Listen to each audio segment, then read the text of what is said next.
इधर ही है।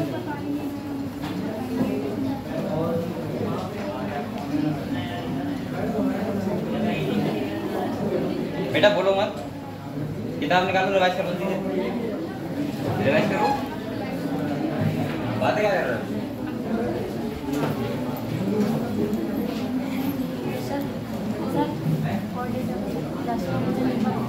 ठीक बेटा, एक बार सब लोग रिवाइज करना जल्दी से, जो कल हमने पढ़ाया था जल्दी जल्दी रिवाइज करो। उसके बाद मैं आपसे क्वेश्चन पूछ रहा हूँ।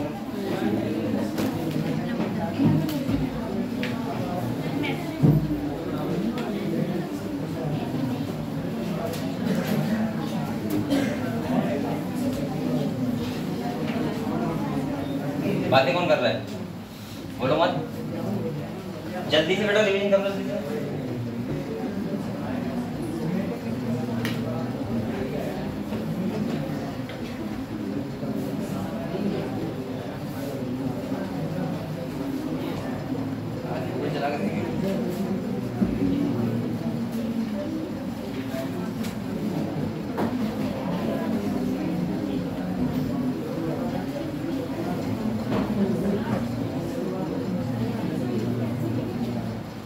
किसी का कोई डाउट हो तो क्लियर कर लो जैसे, डाउट किसी का कोई क्वेश्चन हो।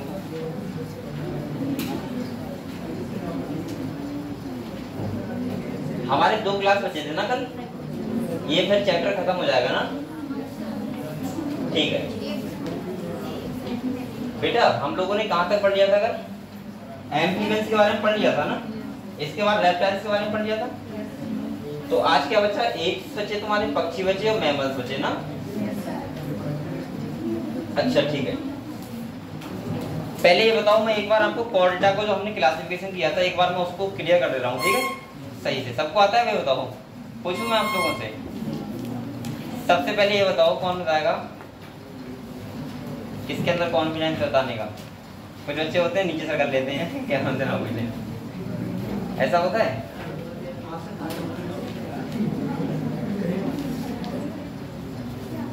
बेटा ये बताओ, कौन बताएगा? हाँ बताओ बीच में।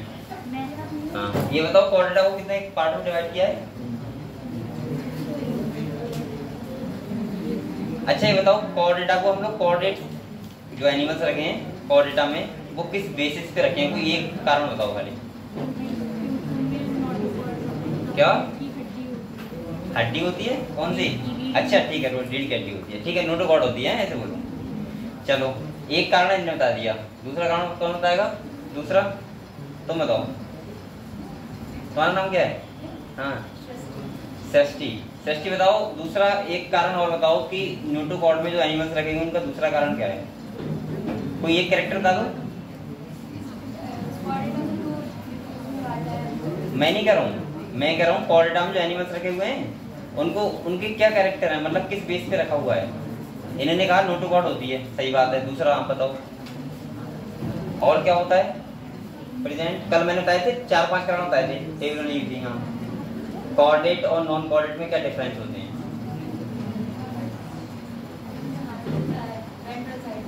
हार्ट होता है तो वो कहाँ होगा? वेंट्रल साइड में, सही बात है, ये भी बात सही है, ठीक है। इससे इधर तुम्हारा नाम क्या है? अंशिका।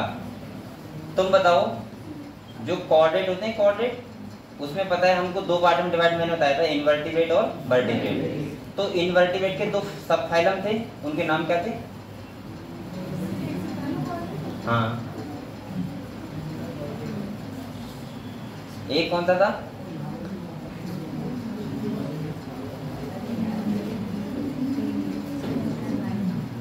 दूसरा नाम आप बताओ। यूरोकॉर्डेटा, सही है, ठीक है। अच्छा ये बताओ, यूरोकॉर्डेटा जो था उसका मैंने एक कैरेक्टर बताया था इंपॉर्टेंट, वो आप बताना। यूरोकॉर्डेटा का कोई एक कैरेक्टर बता दो या कोई एक एग्जांपल बता दो, कुछ भी नहीं पढ़ा? बेटा आप बताओ, आप ये बताओ, कोरीफेरा में जो हम किसे पढ़ते हैं, कौन से एनिमल्स को पढ़ते हैं आप? स्पंज। कोई एक स्पंज का नाम पता है आपको? हैं? यू स्पंजिया, ठीक है। अच्छा और बताओ, आप बताओ आपका नाम क्या है? कृतिक सिंह। अच्छा ये बताओ बेटा, कोरीफेरा में जो वाटर कैनाल सिस्टम होता है पता है आपको? आज पहली बार आए हो?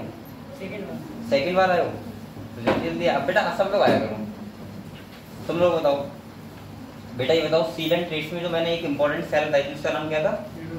नीडोब्लास्ट। ठीक है, आप बताओ हाइट जो उसका एग्जाम्पल बताओ, इसमें पॉलिप मेडुसा दोनों टाइप होते हैं। एग्जाम्पल बताओ उसका। ओविलियम है। लुमना बताओ पॉलिप से मेडुसा बनता है, मेडुसा से पॉलिप बनता है, तो उस प्रोसेस क्या बोलते हैं? जिससे बोलो बेटा, भाई बोलो क्या बोलते हैं? Alternation of generation. ठीक है, अब कौन बताएगा बेटा? आप हेलो तुम बताओ तुम्हारा नाम क्या है? इसका तुम्हारा नाम क्या है? हाँ पलक। हाँ पलक, मैं भूल गया मैं। ये बताओ अल्टरनेशन ऑफ जनरेशन होता है, उसका दूसरा और उसको क्या बोलते हैं? एक नाम से और बोलते हैं अल्टरनेशन ऑफ जनरेशन को, नहीं पता है? अच्छा ये बताओ जो पॉलिप फॉर्म होती है, पॉलिप फॉर्म, ये पता है पॉलिप फॉर्म क्या होती है? जो सिलेंड्रिकल फॉर्म होती है, सिसेल होती है, तो पता है? उसका एक एग्जांपल बताओ।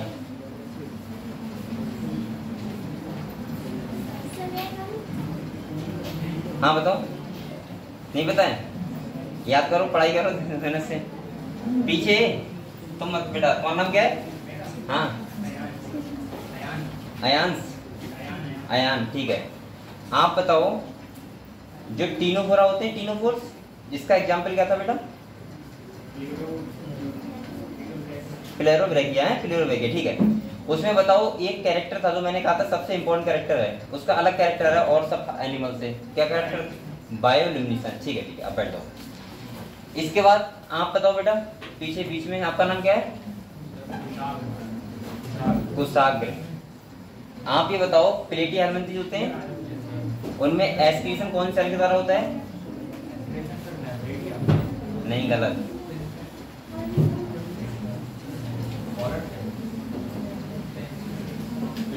Flame cell. कौन सी सेल? Flame cell. ठीक है, अच्छा ये बताओ बेटा, कौन बताएगा? आप बताओ, ये बताओ एस के हेलमिंथेस हम किसे पढ़ते हैं? एक एग्जांपल बता दो खाली। एस्केरिस हैं या कुछ और? जो एस्केरिस। अच्छा मैंने कहा था एस्केरिस में फीमेल होता है, मेल होता है, तो बड़ा कौन होता है, फीमेल या मेल? फीमेल बड़ा होता है किससे? मेल से। आपको पता था ये बात? ठीक है, तो बेटा आप लोग पढ़ाई कर रहे हो, इसका मतलब ये अगर आप पढ़ाई कर रहे हो, अभी सभी बच्चों से नहीं पूछ पाऊंगा वरना पूरा यही टाइम निकल जाएगा ऐसे ही, तो मैं सभी से रोज क्वेश्चन पूछा करूंगा, ठीक है, ऐसे ही थोड़ी देर। और इससे क्या होगा कि आपके अंदर कॉन्फिडेंस भी आएगा और आप लोग पढ़ाई किया करो, ठीक है, मेहनत से पढ़ाई करो घर पे जाके। और अगर आपको जैसे सपोज एग्जाम्पल है, ये तो हिंदी इंग्लिश में कोई प्रॉब्लम नहीं है, और बल्कि मैं जो पूछता हूँ तो बिल्कुल नॉर्मल भाषा में पूछता हूँ, ऐसा नहीं कि बिल्कुल इंग्लिश में बोल रहा हूँ आपको समझ नहीं आया क्या पूछ रहे हैं, ठीक है। जो बातें आपको पता है वो पता होनी चाहिए। आपको पता है तुम्हारा नाम क्या है? विशेष। विशेष, विशेष मौर्य हैं। ये बताओ पोरीफेरा में जो सेल मैंने बताई थी, इंपॉर्टेंट सेल थी, उनका नाम याद रखना। क्या कौन सी सेल थी? नाम बताओ उसका। हाँ ऑस्टिया तो पोर्स होते हैं। कॉलर सेल कौन सी थी? अच्छा ये बताओ जो पोरीफेरा होता है उसमें लेवल ऑफ ऑर्गेनाइजेशन किस टाइप का था एनिमल्स का? Cellular level. मतलब ये बच्चे पढ़ाई कर रहे हैं, इसका मतलब है हल्के हल्के आ रहा है टाइप पे, ठीक है। ऐसे ही मैथ करते रहो और लेकिन पढ़ाई करो बेटा डेली। मैं आपसे बार बार कह रहा हूँ, बार बार कह रहा हूँ, इतने मेरी इतनी कोई नहीं कहता होगा कि आप लोग 2 घंटे जरूर पढ़ो बायोलॉजी। चाहे आप डॉक्टर बनो, चाहे टीचर बनो, कुछ भी मत बनना, लेकिन एक अच्छे इंसान बन जाओगे, फिर भी थोड़ी नॉलेज हो जाएगी तो हो सकता है गवर्नमेंट टीचर बन जाओ फ्यूचर में। तो उसके लिए भी आपको बायोलॉजी के लिए बहुत टफ एग्जाम देना पड़ेगा, टीजीटी और पीजीटी, ठीक है। तो उसके लिए पढ़ो, लेकिन मेहनत से पढ़ो, 2 घंटे पर डे पढ़ो, ठीक है सब बच्चे। तो बेटा हमने कल कोऑर्डिनेटा का एक बार मैं क्लासिफिकेशन बता रहा हूँ, ये बच्ची बोल रही क्लासिफिकेशन बता दो दोबारा। मैंने कोऑर्डिनेटा को 2 पार्ट में डिवाइड किया था, ठीक है। अगर हम वैसे बोलेंगे किताब के हिसाब से तो उन्होंने कहा है कि कोऑर्डिनेटा फाइलम को हमने 3 सब फाइलम में डिवाइड किया है। एक बेटा यूरोकोऑर्डिनेटा, एक सेफेलोकोऑर्डिनेटा और एक वर्टिब्रेटा। यही तो था। मैंने ये बोला था आप लोग ऐसे बोल सकते हो कि कोऑर्डिनेटा को 2 पार्ट में डिवाइड किया है, इनवर्टिब्रेट और वर्टिब्रेट। इनवर्टिब्रेट्स में आते हैं तुम्हारा यूरोकोऑर्डिनेटा और सेफेलोकोऑर्डिनेटा, पता है आपको इतना, ठीक है। इसके बाद मैंने कहा था जो वर्टिब्रेट होता है, वर्टिब्रेट्स होते हैं तो वो हम वर्टिब्रेट्स क्यों बोलते हैं उनको, क्योंकि उनकी नोटोकॉर्ड जो रिप्लेस होती है वो वर्टिब्रल कॉलम में हो जाती है। उधर जाओ, बैठ जाओ, बैठ जाओ, अरे कहीं बैठ जाओ, यहाँ बैठ जाओ, बैठ जाओ। इसके बाद देखो आप बेटा इधर फोकस करो, बैठने फोकस मत करो। मैं क्या कर रहा हूँ, मैंने कहा था ईरोकॉर्डेटा और सेफेलोकॉर्डेटा, दो सब फैलम हो गए। इसके बाद मैंने बोला वर्टिब्रेटा को हम लोग वर्टिब्रेट्स क्यों बोलते हैं बेटा, क्योंकि उनकी नोटोकॉर्ड जो होती है वो कन्वर्ट हो जाती है किसमें, वर्टिब्रल कॉलम में। और जो इनवर्टिब्रेट्स होते हैं उनकी उनमें नोटोकॉर्ड तो होती है लेकिन वो वर्टिब्रल कॉलम में कन्वर्ट नहीं होती है, ये सब आपको पता है। इसके बाद हमने देखा था कि जो वर्टिब्रेट्स हैं उनको हमने फिर से दो पार्ट में डिवाइड किया है। एक हमने किया है किसके बेसिस पे किया है बेटा, अकॉर्डिंग टू जॉ, मैंने कहा था जॉ मतलब जबड़ा के बेसिस पे किया है। एक हमने एक पार्ट में को बोला एजिनाथा, एक को बोला जिनैथोस्टोमेटा। एजिनाथा में जो मैंने क्लास पढ़ा था वो कौन सा था, साइक्लोस्टोमेटा। कौन सा था, और जो हमारा जिनैथोस्टोमेटा है उसको फिर से हमने दो पार्ट में डिवाइड कर लिया, पाइसिस और टेट्रापोडा।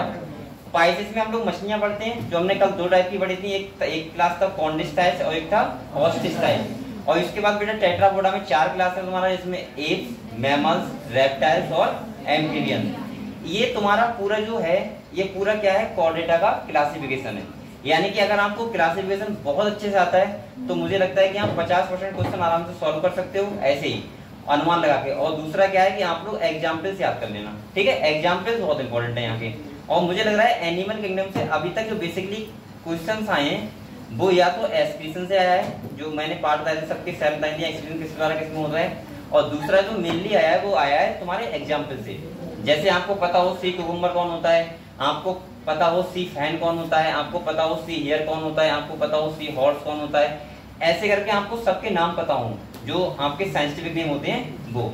अगर आपको वो दोनों नाम पता है तो इसका मतलब यह है कि आप एनिमल किंगडम के सारे क्वेश्चन सॉल्व बड़े आराम से कर सकते हो। इतना क्लियर है बेटा। अब हमने आपको ईरोकॉर्डेटा में एक कैरेक्टर बताया था सबसे इंपॉर्टेंट, जो मैंने बताया था ईरोकॉर्डेटा आपको पता है मैरीन होते हैं, कैसे होते हैं, मैरीन होते हैं। ईरोकॉर्डेटा में जो ईरोकॉर्डेट्स होते हैं उनके पास क्या होती है, नोटोकॉर्ड होती है, लेकिन वो लार्वा की टेल में होती है। कहाँ होती है, इतना पता है आपको। इसके बाद हमने सेफेलोकॉर्डेट में देखा था कि वहां पे नोटोकॉर्ड होती है, कंप्लीट होती है, और हम बोल सकते हैं कि पूरा हेड टू टेल रीजन तक होती है और पूरी लाइफ स्पैन पर सर्वाइव करती है। अगर हम साइक्लोस्टोमेटा की बात करें तो मैंने वहां पे इंपॉर्टेंट कैरेक्टर बताया था, मैंने कहा था कि बेटा अच्छा ये बताओ नोटोकॉर्ड जो खत्म हो जाती है ईरोकॉर्डेटा में उस कैरेक्टर को क्या बोलते हैं, मेटामॉर्फोसिस। क्या बोलते हैं, इसको वैसे पूरे नाम से बोलते हैं रेट्रोग्रेसिव मेटामॉर्फोसिस, ठीक है। ऐसी हमारी बॉडी में ग्लैंड भी होती है, इसका नाम होता है थाइमस। पता है आपको ये बात, हमारी बॉडी में ग्लैंड होती है थाइमस ग्लैंड, जो हमारे हार्ट के पास होती है। उसमें क्या होता है, वो ग्लैंड हमारे एज के साथ साथ उसका भी साइज क्या होता रहता है, कम होता रहता है। तभी तो आपने देखा होगा जो आदमी की बेसिकली अगर आप पूछोगे डेथ का कारण क्या होता है आदमी का, तो बेसिकली मैं 90% केस में बताऊंगा कि उसका कम होना, किसका, थाइमस ग्लैंड का। अगर थाइमस, तभी तो आपने देखा होगा जो बूढ़े लोग होते हैं उनके अंदर इम्यूनिटी बहुत कम हो जाती है, यानी कि वो बीमार हो जाते हैं तो उसके बाद सही नहीं होती जल्दी। उसका रीजन ये होता है कि उनकी थाइमस ग्लैंड होती है वो खत्म हो जाती है। और थाइमस ग्लैंड का मतलब है जो एंटीबॉडी है वो मैच्योर कहाँ होती है, थाइमस ग्लैंड में। तो थाइमस ग्लैंड ही नहीं रहेगी तो इसका मतलब वो जिंदा कैसे रहेंगे, समझ गए आप लोग। ये हम डिटेल में बात करेंगे, एंडोक्राइन सिस्टम पढ़ाऊंगा तब। यहाँ पे देखो, तो यहाँ पे मैं कह रहा था साइक्लोस्टोमेटा का जो इंपॉर्टेंट कैरेक्टर था वो क्या था कि ये क्या साइक्लोस्टोमेट्स होते हैं, एक्टोपैरासाइट होते हैं, मछलियों के ऊपर रहते हैं। इसके बाद मैंने कहा था बेटा कि ये क्या करते हैं, ये स्पॉनिंग करने कहाँ आते हैं, फ्रेश वाटर में। कहाँ आते हैं, और वहां पे आके क्या हो जाते हैं, मर जाते हैं, ठीक है। और इनके लार्वा जो होते हैं वो अडल्ट में कन्वर्ट होके कहाँ जाते हैं, समुद्र में, ठीक है। ये सब आपको पता है इतना, ठीक है। इसके बाद हम कॉन्डिस्टाइस ऑस्टिसाइस में दोनों डिफरेंस बताते करना आपको। मैंने कहा था कॉन्डिस्टाइस जो कार्टिलेजनस फिश होती है और ऑस्टिसाइस कौन सी फिश होती है, बोनी फिश। कार्टिलेजनस फिश कहाँ पाई जाती है बेटा, समुद्र में पाई जाती है, मैरीन में, और ये मैरीन और फ्रेश वाटर दोनों में पाई जाती है। उनका माउथ कैसा होता है, वेंट्रल होता है, इनका माउथ कैसा होता है, टर्नल होता है। कल मैंने आपको बहुत सारे डिफरेंस बताए थे, वो आप लोग एक बार देख लेते घर पे जाके, सब आपको याद हो जाएंगे, ठीक है। इसके बाद हम लोग क्लास पे आए थे कौन से, टेट्रापोडा, और जिसमें मैंने आपको पहला कौन सा पढ़ाया था बेटा, एम्फीबियंस, और दूसरा कौन सा पढ़ाया था, रेप्टाइल्स। आज हम लोग जो बात करेंगे वो करेंगे एप्स की। किसकी करेंगे, और एप्स में कौन आते हैं, पक्षी आते हैं। अच्छा चलो, तो एप्स का जो इंपॉर्टेंट कैरेक्टर क्या है बेटा, जैसे ये उड़ सकते हैं, सही है। इनके पास क्या होते हैं, पंख होते हैं, इनकी क्या होती है, चोंच होती है, इनकी बोन होती है जो खोखली होती है, सही है। उनके अंदर हवा भरी होती है जिससे इनका जो वेट है वो कम रहे, ठीक है। तो इनके बारे में बात करना है, पढ़ लो एक बार, कोई बहुत ज्यादा कठिन नहीं है सब चीजें। देखो यहाँ कह रहा है characteristic feature of aves, are the presence of feather, यानी कि इनके पास क्या होते हैं बेटा, इनके पास पंख होते हैं, ये इनका क्या है, कैरेक्टरिस्टिक फीचर है। अगले अगर हम बात करें, and most of them can fly except, इसमें लिखा है एक बर्ड है फ्लाइटलेस बर्ड, इसका नाम क्या है, ऑस्ट्रिच। ऑस्ट्रिच का नाम आपने सुना होगा ना। अगर आपसे कोई पूछ रहा है कि बताओ लार्जेस्ट या सबसे बड़ी जो सेल कौन सी होती है, तो कौन सी होती है, ऑस्ट्रिच नहीं, ऑस्ट्रिच का एग अंडा होता है। आपने खाया अंडा, इतना बड़ा होता है, इतना बड़ा। एक अंडे के ऑमलेट में 4-5 लोग आराम से पेट भर जाएगा। आप लोग ऑमलेट खा लेते हो, नहीं खाते हो, वक्त तो वक्त, अरे अभी नाम नहीं लेना चाहिए, सावन चल रहा है। मैं क्या कर रहा हूँ, एक्सेप्ट इसमें कौन है बेटा, फ्लाइटलेस बर्ड है जिसका नाम क्या है, ऑस्ट्रिच। अच्छा, ऑस्ट्रिच उड़ नहीं सकता क्योंकि उसका साइज बहुत होता है, साइज बहुत बड़ा होता है, लेकिन वो तेज बहुत दौड़ती है। ऐसा नहीं कि वो हल्के हल्के दौड़ती है, बहुत तेज दौड़ती है, तो लगता है ऐसा है कि उड़ नहीं पा रही है, ठीक है, लेकिन चलती बहुत तेज है। इसके बाद करें, दे पोसेस बीक, उनके पास क्या होती है बेटा, चोंच होती है सबके पास। The forelimb are modified into wings, जो फोरलिम्ब होते हैं, फोरलिम्ब का मतलब क्या होता है, हाथ, और हिंडलिम्ब का मतलब क्या होता है, पैर। तो फोरलिम्ब उनके जो मॉडिफाइड होते हैं वो किसमें होते हैं, विंग्स में, यानी कि पंख में। अगले क्या है, hindlimb generally have scales and are modified for walking, swimming और क्लैस्पिंग द ट्री ब्रांचेस, यानी कि पेड़ पे रहने के लिए, वहां सोने के लिए, वहां टहलने के लिए, वहां लटकने के लिए क्या होते हैं इनके पास, हिंडलिम्ब होते हैं, सही है, पैर होते हैं। कह रहा है स्किन ड्राई होती है, कोई इसमें ग्लैंड नहीं होती, एक्सेप्ट द ऑयल ग्लैंड, खाली कौन सी ग्लैंड होती है, oil gland at the base of the tail, और वो भी कहाँ होगी, टेल पे। इसीलिए इनका तुमने देखा होगा कि जो ये पक्षी होते हैं, इनके ये ऑयली नहीं होते, कहते कैसे होते हैं, ड्राई होता है ऊपर से इनका स्किन। हमारा कैसा होता है, ऑयली होता है, क्योंकि हमारे पास ग्लैंड होती है स्किन में, कौन सी बताओ, किसका नाम पता है, सीवेसियस ग्लैंड। कौन सी ग्लैंड होती है, जिससे आपने देखा होगा आपके चेहरे पे वैक्सी टाइप का हमेशा रहता है, रहता नहीं रहता है, रहता नहीं रहता है, क्रीम लगा के रहता है, नहीं रहता है। इसके बाद देखो बेटा, एंडोस्केलेटन कैसा होता है, ऑसिफाइड होता है, यानी कि बोनी होता है, बोन्स का बना होता है। और इसके बाद कह रहा है, and the long bones are hollow with air cavity, और उनके पास क्या होता है, ईयर कैविटी, इसीलिए बोन को बोलते हैं न्यूमेटिक बोन। क्या बोलते हैं बेटा, इसे अंडरलाइन करो। ये बोल सकता है कि बताओ पक्षियों के पास कौन सी बोन होती है, तो कौन सी होती है, न्यूमेटिक। न्यूमेटिक का मतलब होता है जिसमें क्या भरा हो, ईयर कैविटी हो, हवा की कैविटी। कह रहा है digestive tract of birds has additional chamber, the crop and gizzard. क्या होता है, गिजार्ड होता है, हार्ट कंप्लीटली 4 चैम्बर होता है, क्लियर है। ये वार्म ब्लडेड होते हैं। वार्म ब्लडेड का मतलब क्या होता है बेटा, जो अपना बॉडी टेम्परेचर कांस्टेंट रख पाए, मतलब ये ऐसे एनिमल होते हैं जो अपना बॉडी टेम्परेचर कैसे रखते हैं, कांस्टेंट। जैसे हम लोग कैसे होते हैं, वार्म ब्लडेड, हमारा 37 है, 37 ही रहेगा, सही है। बाहर अगर ज्यादा है तो हमें गर्मी लगेगी, और बाहर अगर कम है तो हमें क्या लगेगी, ठंड लगेगी। इसके बाद कह रहा है बेटा, इन्हें बोलते हैं होम्योथर्मस। अच्छा ये बताओ, जो कोल्ड ब्लडेड थे उन्हें क्या बोल रहे थे, पोइकिलोथर्मस। क्या बोल रहे थे, ध्यान है नहीं है बेटा आप लोगों को, ध्यान है। इतनी बातें आप लोग घर पे जाके नहीं पढ़ सकते हो, हैं उसमें भी सोचते हो पता नहीं क्या बताया था तुमने, पढ़ा करो घर पे जाके। अब कह रहा है they are able to maintain a constant body temperature. मैंने बताया ये अपने आप अपना बॉडी टेम्परेचर कांस्टेंट रखने के लिए मतलब रख सकते हैं आराम से। अगले कह रहा है रेस्पिरेशन इज बाय, किसके द्वारा होगा, लंग्स, क्योंकि ये कहाँ रहते हैं बेटा, टेरेस पे, कहाँ रहते हैं। तो आपको पता है लंग्स का मतलब क्या होता है, फेफड़े। इनके पास क्या होंगे, फेफड़े होंगे रेस्पिरेशन के लिए।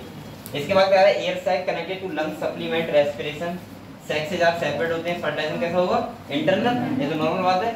इसके बाद कह रहा है ओविपेरस होंगे, ओविपेरस का मतलब क्या होता है बेटा, एग लेइंग, अंडे देने वाले। एंड डेवलपमेंट कैसा होता है, डायरेक्ट। ये तुम्हारे क्या थे, बर्ड्स के बारे में तो ये बातें हैं, लेकिन वैसे तो क्वेश्चन आज तक नहीं आया कभी, और ना मुझे लग रहा है कभी आएगा, लेकिन आप तो है, आपने सिलेबस में पढ़ लो एक बार, ठीक है। एग्जाम्पल देख लो, पहला क्या है, फिरो, बहुआ, कर्वस, इसका नाम पता है पूरा क्या होता है, कर्वस स्प्लेंडेंस, स्प्लेंडेंस क्या होता है। अच्छा किरो की कुछ खासियत होती है ना, ऐसा बोलते हैं कौवा बोलता हो तो कोई मेहमान आता है, ऐसा बोलते हैं, ये सच्ची बात है क्या। अब तो कौवे भी खत्म हो गया मुझे लग रहा है, अब कहाँ ज्यादा हैं अभी भी हैं। ये बात सच्चाई है क्या, बच्चों को बता, सही बात है, ऐसा होता है।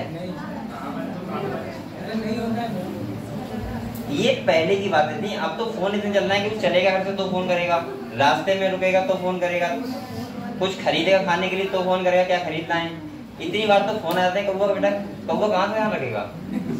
पहले होता था जब फोन नहीं होते थे तो लोग अनुमान लगाते थे कि आज कोई आ रहा है, कौवा बोल रहा है घर पे। अब तो अगर कल आने वाला होगा तो कल से आज तक कम से कम 10 बार फोन कर देगा। कोई आने वाला होगा कि मैं आ रहा हूँ, यहाँ से निकल रहा हूँ, ऐसे निकल रहा हूँ, कैसे निकल रहा हूँ, क्या कर रहा हूँ, पूरा समझ रहा हूँ। अगले क्या है बेटा, पिजियन, कोलंबा, इसके बाद क्या सिटाकुला, पैरट। पैरट भी बहुत कम हो गए ना, पहले बहुत थे। इसके बाद ऑस्ट्रिच हो गया तुम्हारा, पीकॉक हो गया, और ये क्या है पेंगुइन। और इसके बाद देख लो, तो ये सब एग्जांपल हो गए तुम्हारे। एक बार देख लो सभी पक्षी आते हैं इसमें, इतने लिखे हुए हैं, इतने नाम याद कर लेना। बकाया तुम्हारे जितने भी पक्षी होते हैं सारे किस में आते हैं, एप्स में आते हैं। अगले बेटा जो हमारा फाइनल वो क्लास है वो कौन सा है, मैमल्स। कौन सा है बेटा, जो हमें पढ़ना है। तो इसके बारे में बताओ आप लोग, कोई ऐसा कैरेक्टर जो आपको पता ना हो किसी बच्चे को। सब कैरेक्टर पता है। मैमेलिया को हम लोग मैमेलिया क्यों बोलते हैं बेटा, क्योंकि इनके पास मेमोरी ग्लैंड होती है। क्या होती है, मेमोरी ग्लैंड होती है, इसीलिए हम लोग क्या बोलते हैं मैमेलिया। और जिनके पास मेमोरी ग्लैंड होती है वो अपने बच्चों को दूध पिलाते हैं, और वो सब किस में रखे हुए हैं, मैमेलिया में। सही है। तो देखो यहाँ पे they are found in variety of habitat. आपको बताया पूरा आइस हो गया, डेजर्ट हो गया, माउंटेन्स हो गया, फॉरेस्ट हो गया, ग्रासलैंड, डार्क केव्स, मतलब हर जगह रहते हैं। जहाँ जहाँ पे जगह है हर जगह मैमल्स रहते हैं। मैमल्स का मतलब खाली हम लोग नहीं होते, मैमल्स का मतलब सारे होते हैं। जैसे डॉग हो गया, जो भी अपने बच्चों को दूध पिलाते हैं वो सब किसमें आते हैं, मैमल्स। कह रहा है some of them have adapted to fly, कुछ लोग उड़ सकते हैं, और लिव इन वाटर, कुछ लोग कहाँ रहते हैं, वाटर में। जैसे ये देखो ये मछली है। The most unique memory character कौन सा है बेटा, presence of milk producing gland, जिसे क्या बोलते हैं, मेमोरी ग्लैंड। हिंदी में बोलते हैं क्या, स्तन ग्रंथियां। इसके बाद कह रहा है by which the young ones nourished, यानी कि अपने बच्चों को क्या करते हैं, न्यूट्रिशन देते हैं, दूध पिलाते हैं। ठीक है। अगले कह रहा है they have 2 pair of limb, इनके पास 2 पेयर लिम्ब होते हैं, adapted for walking, running, climbing, burrowing, swimming और फ्लाइंग। ये सब आपको पता है बेटा, क्या बताऊं इसमें मैमल्स के बारे में, सब पता है। हम लोग ह्यूमन फिजियोलॉजी सब मैमल्स के बारे में पढ़ेंगे।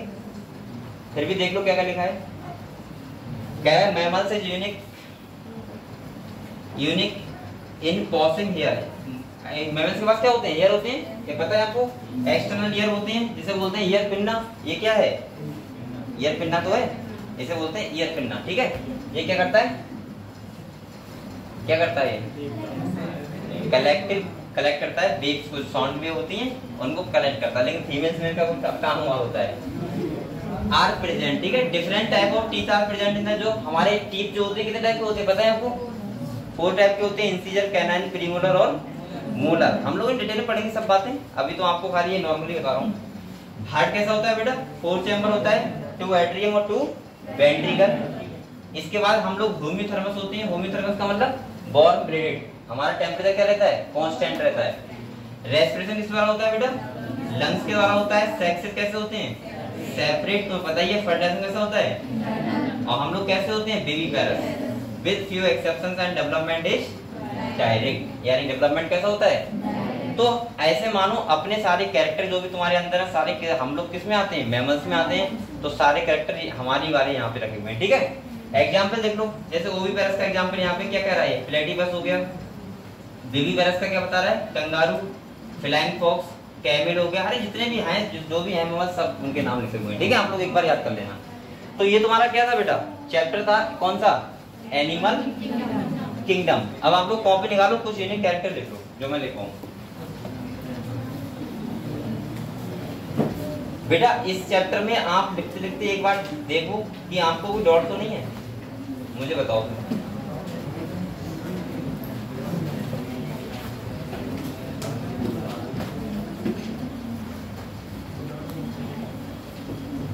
आपने कॉर्डेटा बिल्कुल नहीं लिखा है ना, बिल्कुल नहीं लिखा है।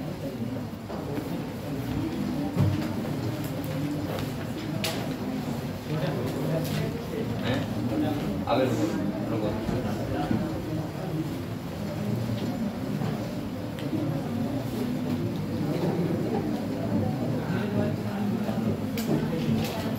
बेटा, ये बताओ, ये तो आपको सब पता है। ये देखो, अगर फाइलम कॉर्डेटा की बात करें, जनरल फीचर पता है आपको, ट्रिप्लोप्लास्टिक होते हैं सारे, बायलेटरल सिमेट्री होती है। बायलेटरल का मतलब दो पार्ट में डिवाइड कर सकते हैं। सीलोमेट्स होते हैं, ऑर्गन सिस्टम होता है, फिर सर्कुलेटरी सिस्टम होता है, ये सब आपको पता है। अगले आ जाओ, देखो साइलेंट फीचर का मतलब है कॉर्डेट्स के, आप लोग देखो नोटोकॉर्ड प्रेजेंट होती है, सेंट्रल नर्वस सिस्टम होता है, तीसरा क्या बताया था, गिल स्लिट्स होती हैं, एनल टेल होती है, और पोजीशन ऑफ हार्ट कैसे होती है, वेंट्रल। ये लिखोगे आप लोग, बताओ लिख लिया? नहीं नहीं ऐसे से याद करेंगे। अब आप लोग इधर देखो,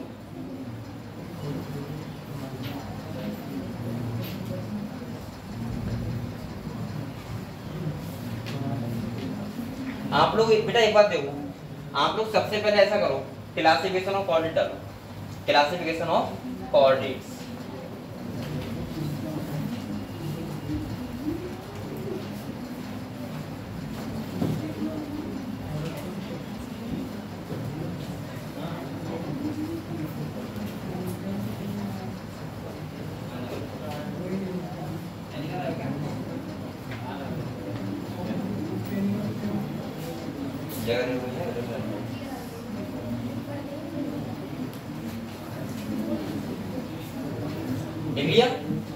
क्या लिखा आपने, क्लासिफिकेशन ऑफ कॉर्डेट। इसके बाद सब फाइलम लिखो, एरोकॉर्डेटा, सेफेलोकॉर्डेटा और वर्टिब्रेटा।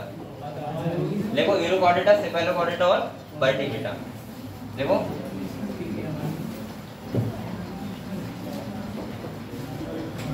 अब बेटा एक बात सुनो, यूरोकॉर्डेटा के नीचे आपको खाली इतना लिखना है, only notochord only in larval tail, और सेफेलोकॉर्डेटा के पास लिखना है notochord extend from head to tail and persist throughout the their life.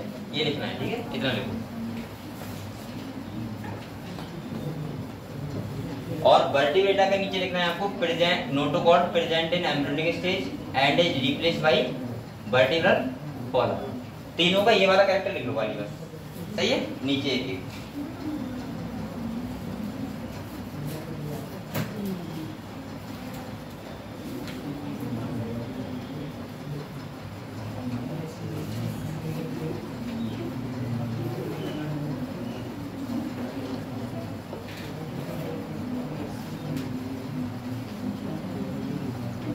लिख रहे हो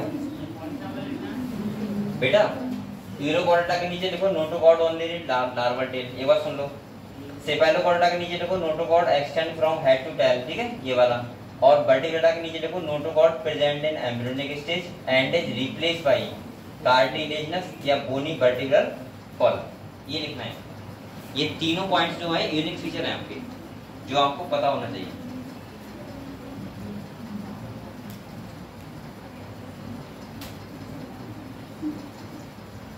लिख लिया?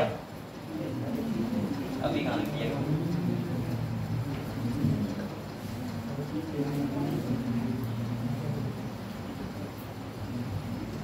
और बेटा पेन सब लोग चलाया करो, ऐसा नहीं बैठे बैठे खाली देख रहे हो।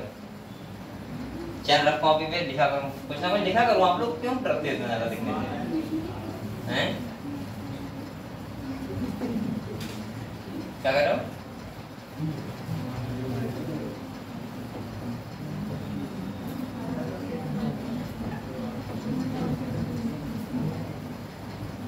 जितना अपने आप को आप लोग मेहनत करो अपने ऊपर, उतना ही आगे जाओगे, ठीक है।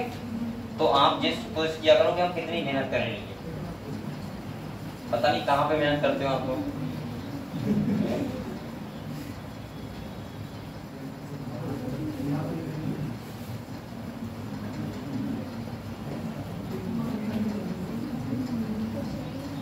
और मैं बार बार आपसे कह रहा हूँ बेटा, सबसे अच्छा तरीका है जितना पढ़ाया जाए खाली उसको याद कर लो घर जाके बस। बकाया कोशिश मत करो कि हम अगले क्या पढ़े, पीछे क्या पढ़े, अगले क्या हो रहा है, पीछे क्या होगा, हम डॉक्टर बनेंगे नहीं बनेंगे, या क्या करेंगे क्या नहीं करेंगे, ये सब टाइम बर्बाद मत करो अपना। जितना पढ़ाया जा रहा है बस उतना फोकस करो, उतना याद कर लो। अगर आपने उतना याद कर लिया उसके बाद और पढ़ लो बस। लेकिन उतना तो करना ही करना होगा, चाहे पूरी रात में हो चाहे पूरे दिन में हो। एक टारगेट बनाओ ना थोड़ा सा।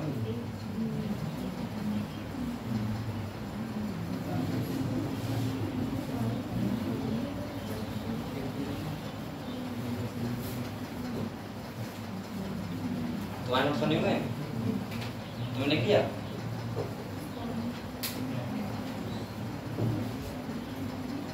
थोड़ा जूम कर लो।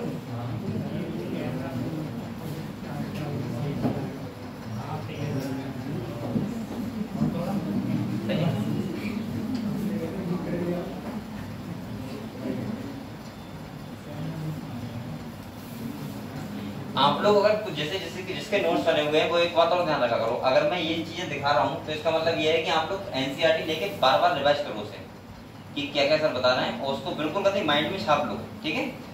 कॉपी पे लिखने से ज्यादा है कि अपने माइंड में लिखो।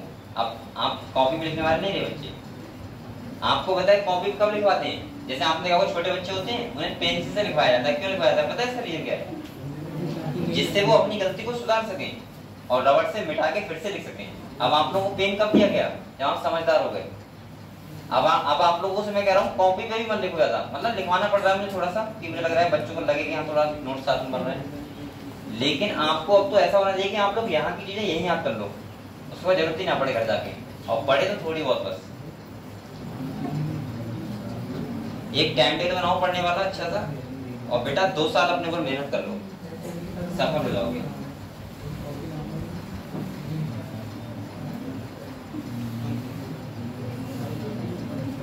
लिख लिया, इतना लिख लिया, लिख रहे हो?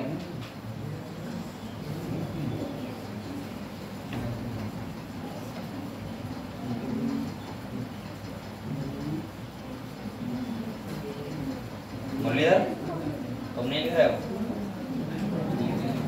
फोटो कर लिए हैं? बच्चे इतने समझदार है, फोटो खींच लेते हैं जैसे वो बैठे, मैं यहाँ पर टाइम दे रहा हूँ।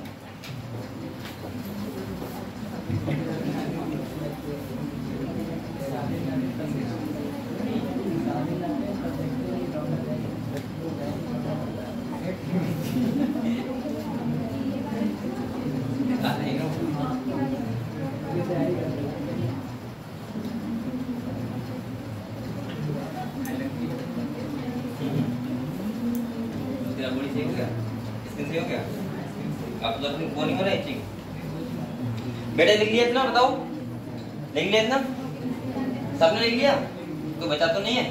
अरे बोल दो बेटा, इसके बाद अगले आ जाओ। अब हमारा दूसरा क्या था डिवीजन, अगर वर्टिब्रल की बात करें एजीनाथा और जिनेथोस्टोमेटा, ये तो था, ध्यान है आपको। और इसका बेटा जो हाँ जाओ एजीनाथा और जिनेथोस्टोमेटा। अब इसमें हमने क्लास कौन सा पढ़ा था, साइक्लोस्टोमेटा। क्या पढ़ा था, साइक्लोस्टोमेटा। अब साइक्लोस्टोमेटा की अगर हम बात करें, हाँ वहां जाके बैठ जाओ, 3 लोग बैठे। यहाँ पे क्लास कौन सा था, साइक्लोस्टोमेटा था एजीनाथा में, और यहाँ पे कौन सा था बेटा, कॉन्डिस्टाइस। वो एक पाइसिस में कौन था, कॉन्डिस्टाइस और ऑस्टिस्टाइस, और टेट्रापोडा में कौन थे, ये 4 थे। ये पता है आपको, ठीक है। अब सबसे पहला आता है साइक्लोस्टोमेटा, क्या आता है, तो आप लोग एक थोड़ा सा ब्लैक पेन से हटा लो, साइक्लोस्टोमेटा।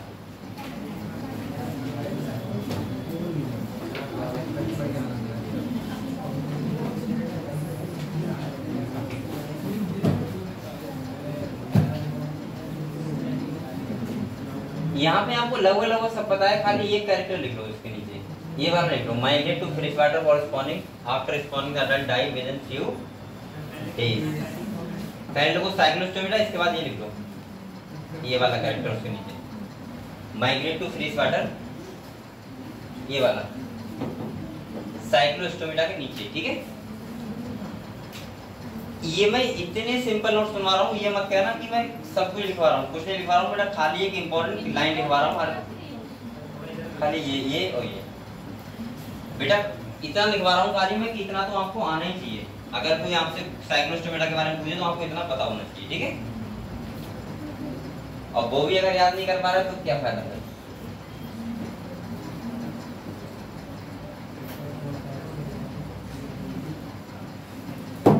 अभी कॉलेज में क्या हो रहा है, पेपर में चल रहा है क्या? ये सब बच्चे ड्रेस में बैठे हुए हैं, एक ही कॉलेज क्यों हम लोग सब लोग, कौन से, राम लोभाई, राम लोभाई, अरे लोभाई नहीं बोल रहा, लोभाई बोल रहा हूँ। ये सब राम लोभाई के बच्चे जितने भी हैं, तुम भी तो राम लोभाई से हो, ये भी राम लोभाई से हैं, तो तुम लोग तो नहीं गए, तो तुम लोगों को मन था आज कॉलेज जाने का, या कोई प्रेशर था ऊपर से कि जाने जाना है? अच्छा, मतलब क्लास अलग अलग है, फर्स्ट सेकंड थर्ड में होंगे। और हाँ तो आप लोग या तो ये वाला प्रेशर मान लिया करो गैसी वाला, वो क्या करेंगे 2 नंबर कम दे देंगे और क्या हो जाएगा, सही है, लेकिन नाम नहीं काटेंगे, ध्यान रखना। बेटा ये लिख लिया आपने, migrate to fresh water for spawning, लिख लिया ये भी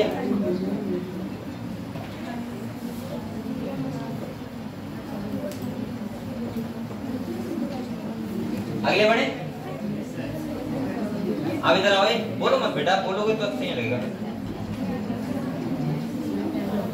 अब आप लोग इधर देखो, बोलो मत कोई भी, एक तरफ देखो कॉन्डिस्टाइज, एक तरफ देखो ऑस्टिसाइज, मतलब एक पेज पे एक तरफ कॉन्डिस्टाइज, एक तरफ ऑस्टिसाइज। और बेटा यहाँ पे आपको क्या लिखना है, ध्यान सुनो पहले, फिर लिखना, बोलो बोल कौन रहा है, बैठ जाओगे हम लोग। देखो यहाँ पे क्या क्या लिखना है, ये देखो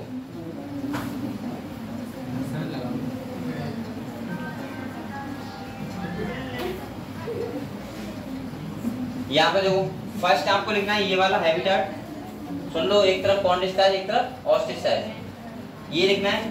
इसके बाद आपको लिखना है, ये तो सेम ही है, कोई दिक्कत नहीं है, ये लिखना है। इसके बाद एक ये लिखना है। इसके बाद बेटा ये माउथ के बारे में लिखना है, सही है, ध्यान से सुन लो। इसके बाद यहाँ पे ये लिखना है, इससे क्वेश्चन आएंगे, ध्यान रखना, दो क्वेश्चन आएंगे हमसे ऑफिस साल। इसके बाद ये तो कोई दिक्कत नहीं है, एसक्यूएल में कोई दिक्कत नहीं, यहाँ तक लिखो पहले ये जो मैंने अभी बनाया। जूम करूँ क्या, पीछे वाला जो दिक्कत हो रही है ये मिट जाएगा, मिट जाएगा, ये मिट गया।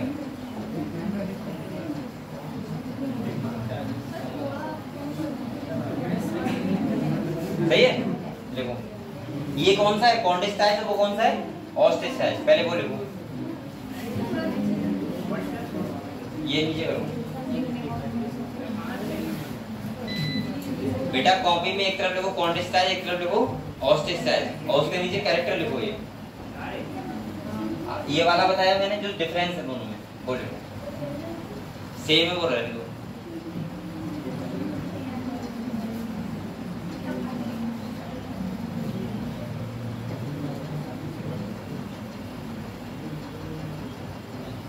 और की कॉल टेस्ट में क्वेश्चन आएगा, वो यहीं से आएगा, ध्यान रखना, ये कॉन्डिस्टाइज और ऑस्टिसाइज से, और कहीं नहीं है, और आएगा तो एक का क्वेश्चन एग्जाम्पल से आ जाएगा।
सभी लोगों ने ये लिख लिया बेटा, नहीं लिखा है, देखो बेटा वो लिखो जो डिफरेंस हो रहे थे, यहाँ पे रहने दो, कोई दिक्कत नहीं है। अब यहाँ पे लिखा है अपर कॉलम प्रेजेंट है, वहाँ पे क्या है, वो सॉरी वहाँ प्रेजेंट है, यहाँ पे क्या है, अब्सेंट है, ये आपको पता होना चाहिए। इसके बाद ये हार्ड वाला रहने दो, सेम ही कैरेक्टर है, मतलब तो दोनों में डिफरेंस है वो वाली, इसीलिए मैंने कहा था साथ साथ बनाने के लिए आपको, जिससे दोनों में आप डिफरेंस क्रिएट कर पाओ।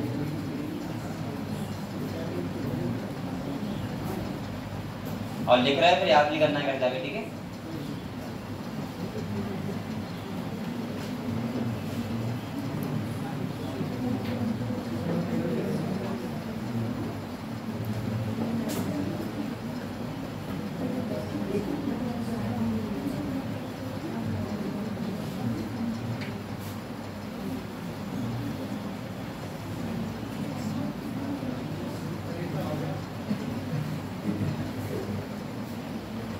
देख नहीं रहा है बेटा, फोटो मत लिया करो। फोटो क्या करते हो हम लोग, घर पे जाके लिखते हो क्या? यहाँ मैं टाइम दे रहा हूँ ज्यादा। अगर सुना कि यहाँ फोटो लेके घर पे जाके लिखोगे बैठ के आराम से, ये सब वो सब ये मत करो। अभी तुरंत काम करो जो भी करना है।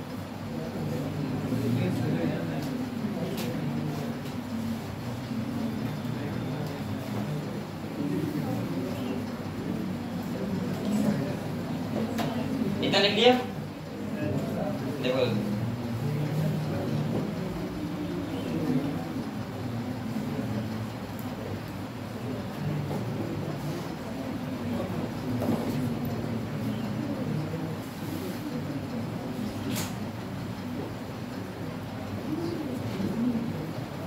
कितना लिख रहे हो हम लोग। इसके बाद किडनी आइज रहने दो, टिम्पैन एब्सेंट सब में कोई दिक्कत नहीं है। ओविपरस बेटा ये अगले लिखो, ये वाला बॉडी, ये वाला लाइन लिखो। अरे यूनिक फीचर ये बात अच्छे से यहाँ पे लिखो बेटा। इधर देखो स्ट्रीमलाइन बॉडी रहने देना, ये लिख लो। Notochord persist throughout the life, दोनों में एब्सेंस ऑफ एलिवेटर, वहां पे प्रेजेंट ऑफ एलिवेटर, ये लिख लो। एब्सेंट और प्रेजेंट, एलिवेटर किसमें प्रेजेंट होता है, किसमें एब्सेंट होता है। तो यहाँ पे क्या होता है, एब्सेंस ऑफ एलिवेटर, वहां पे क्या है, प्रेजेंट ऑफ एलिवेटर। तो लिख लो ये बात।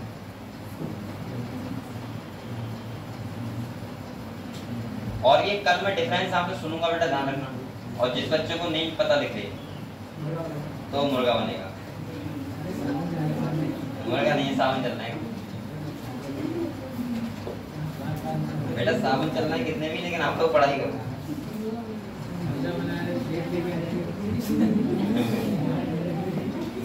क्या लेके जाएगा? प्लेट लेके आएगा।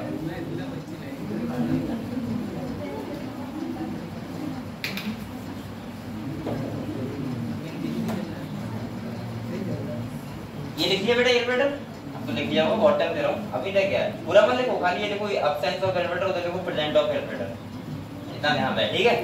इसके बाद ये तुम्हारा कंप्लीट, ठीक है। कॉन्टिस्टाइज और ऑस्टिसाइज। इसके बाद तुम्हारा कौन सा आता है बेटा, एम्फीबियंस आता है। अच्छा ये वाले कैरेक्टर तो आपको पता ही होंगे, छोड़ो, ठीक है। एम्फीबियंस, रेप्टाइल्स, मैमल्स और इसके कैरेक्टर पता है आपको सारे। उसमें क्या है, आप लोग जन्म से पढ़ रहे सब बातें। अब हम लोग स्टार्ट करते हैं बेटा कौन सा चैप्टर, नया चैप्टर, जिसका नाम क्या है, स्ट्रक्चरल ऑर्गेनाइजेशन इन एनिमल्स, ठीक है। हमें वो स्टार्ट करना है। तो आप लोग पहले तो बातें मतलब समझ लो थोड़ी देर। मैंने आपको पहले ये बताओ, किसी को डाउट है एनिमल किंगडम में अभी तक लग रहा हो कि सर ये बात दोबारा बता दो, अभी भी बताओ बेटा, किसी बच्चे को लग रहा हो ऐसा? कल पूछोगी? हाँ कल पूछोगी। और बताओ, ये तो पहले कल पूछूंगी। और बताओ, और बच्चे बताओ, और किसी डाउट है अभी तक? कुछ बच्चे कह रहे हैं पढ़ाई नहीं, डाउट कहाँ से होगा। तीसरा बात सुनो बेटा, एक बार मैं आपको फिर से थोड़ा थोड़ा हिंट दे रहा हूँ, ठीक है। इसके बाद हम लोग नए चैप्टर पढ़ेंगे। देखो हम लोगों ने पढ़ा एनिमल किंगडम, क्या पढ़ा? सबसे पहले मैंने पढ़ा द बेसिस ऑफ क्लासिफिकेशन। हमने जो 11 फाइलम्स है उसमें एनिमल्स को डिवाइड किया है, तो किस बेस पे किया है, ठीक है।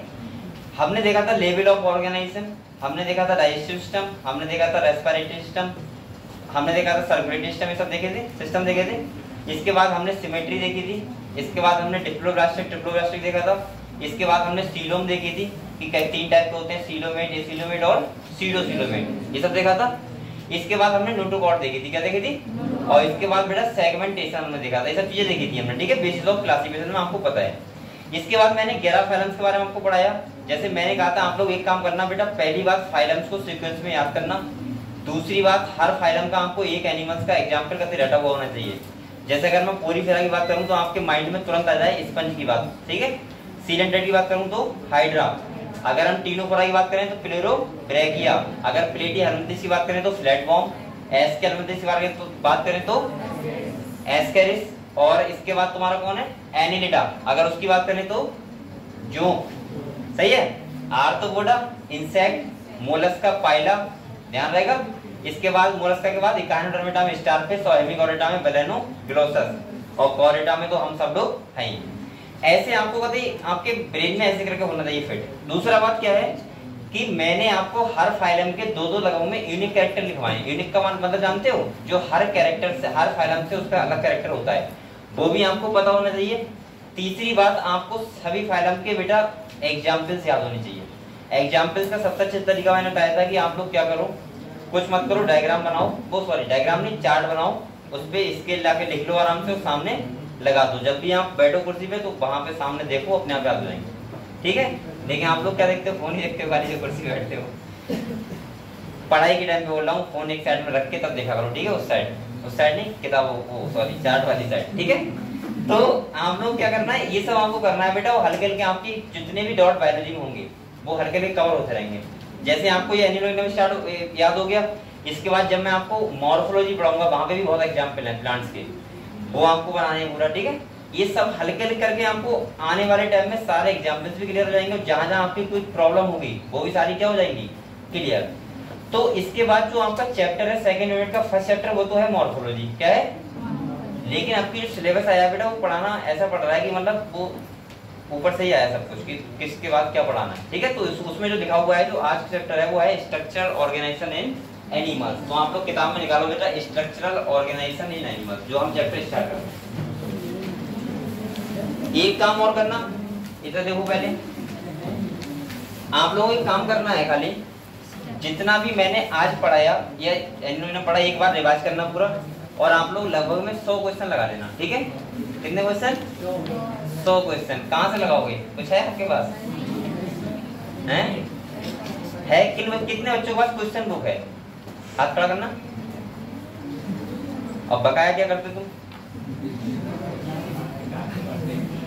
बेटा, क्वेश्चन बुक खरीदो, एमटीजी खरीदो, एमटीजी फिंगर टिप्स आती है, इधर देखो ये एमटीजी, आप जाओगे मार्केट में मिल जाएगी एमटीजी फिंगर टिप्स, ठीक है।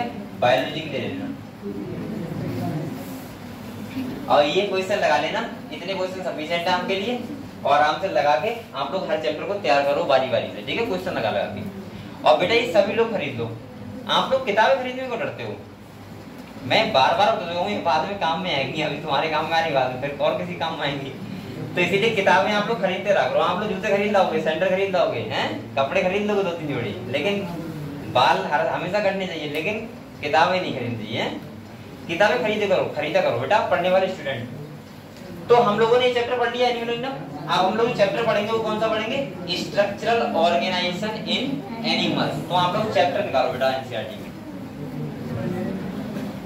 क्या नहीं है, क्यों नहीं है क्या, ये तो 7 चैप्टर होगा, देखो, अरे 7 चैप्टर होगा बेटा, है ये बहुत छोटा चैप्टर है, कोई दिक्कत नहीं है। चलो समझते हैं इसके बारे में। पानी नहीं पी रहे से पानी पीना है, एनिमल एकदम हो चुका है, होगा नया चैप्टर, ठीक है। पानी पियो सब लोग, पानी है सबके पास। मैं पानी कह के जिसके पास नहीं होता उसे प्यास लगने लगती है कि पानी काश होता। आप लोग वाटर बोतल लेके घर से आया करो, अभी गर्मी पड़ रही है, और ठंडा पानी लेके आया करो फ्रिज से, बिल्कुल।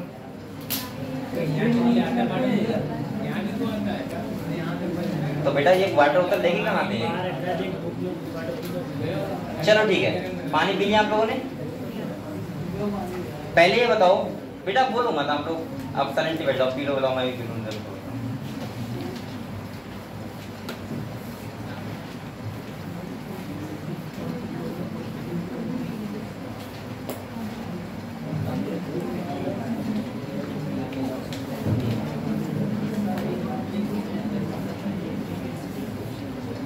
बेटा अब हम लोग चैप्टर पढ़ेंगे, अब साइलेंट हो जाओ बिल्कुल थोड़ी देर, ठीक है। उसके बाद हम बोलना, हम लोग चैप्टर पढ़ेंगे, वो पढ़ेंगे स्ट्रक्चरल ऑर्गेनाइजेशन इन एनिमल्स। बेटा आपको इस चैप्टर के नाम से क्या पता लग रहा है, आपको ये पता लग रहा है कि जो एनिमल्स का स्ट्रक्चर होता है उसका कैसे ऑर्गेनाइजेशन हुआ है। ऑर्गेनाइजेशन मतलब जानते हो, जैसे अगर मुझे घर बनाना हो, क्या बनाना हो, घर बनाना हो, सबसे पहले आप क्या खरीद के लेके आओगे, ईंटें। क्या खरीद कर आओगे, क्या खरीदोगे तुम, हाँ सही है, सही है, हाँ। जमीन खरीदोगे पहले, अबे जमीन हो तब आप लोग ईंटें खरीदोगे, ठीक है। क्या खरीदोगे, तो मैं ऐसा बोल सकता हूँ, बोलो मत, मैं ऐसा बोल सकता हूँ कि ईंटें जो हो गई उस मकान की सबसे स्मॉलेस्ट क्या हो गई, यूनिट हो गई। यानी कि ईंटों को हम जोड़ जोड़ के क्या बनाएंगे, दीवार। क्या बनाएंगे, दीवार। ऐसे ही अगर मैं हम अपनी बॉडी की बात करें, सबसे छोटी जो यूनिट होती है वो क्या होती है, सेल। क्या होती है, सेल। अगर कोई भी लिविंग है, आपको बताया वो सेल से बना है, किससे बना है, सेल क्या होती है। तो हमारी बॉडी में पता नहीं कितनी सेल होंगी, लेकिन हम लोग बने तो एक ही सेल से हैं बेटा। हैप्लॉइड सेल पापा की, हैप्लॉइड सेल मम्मी की, दोनों का फर्टिलाइजेशन हुआ, हमारी कैसी सेल बन गई, डिप्लॉइड। वो तो एक ही बनी होगी। एक के बाद दो, दो से चार, चार से आठ, लगातार हमारा बॉडी क्या हो गया, आज इतना बड़ा हो गया। और हमें खुद नहीं पता कि हमारी बॉडी में कितनी टाइप की सेल हैं और कितनी सेल हैं।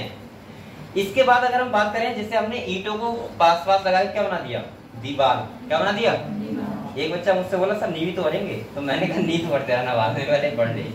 तो ईंटों से क्या बनता है, दीवार बन जाती है। क्या बनाती है, और बेटा दीवार हम ऐसे तो ना बोलेंगे कि एक ईंट कोई सी लगी हुई है, एक उसके बीच में क्या लगा हुआ है, पत्थर लगा हुआ है, एक कुछ और लगा हुआ है, तो क्या दीवार बन जाएगी, सेम ईंट हो एक जैसी, तो क्या बनती है, दीवार।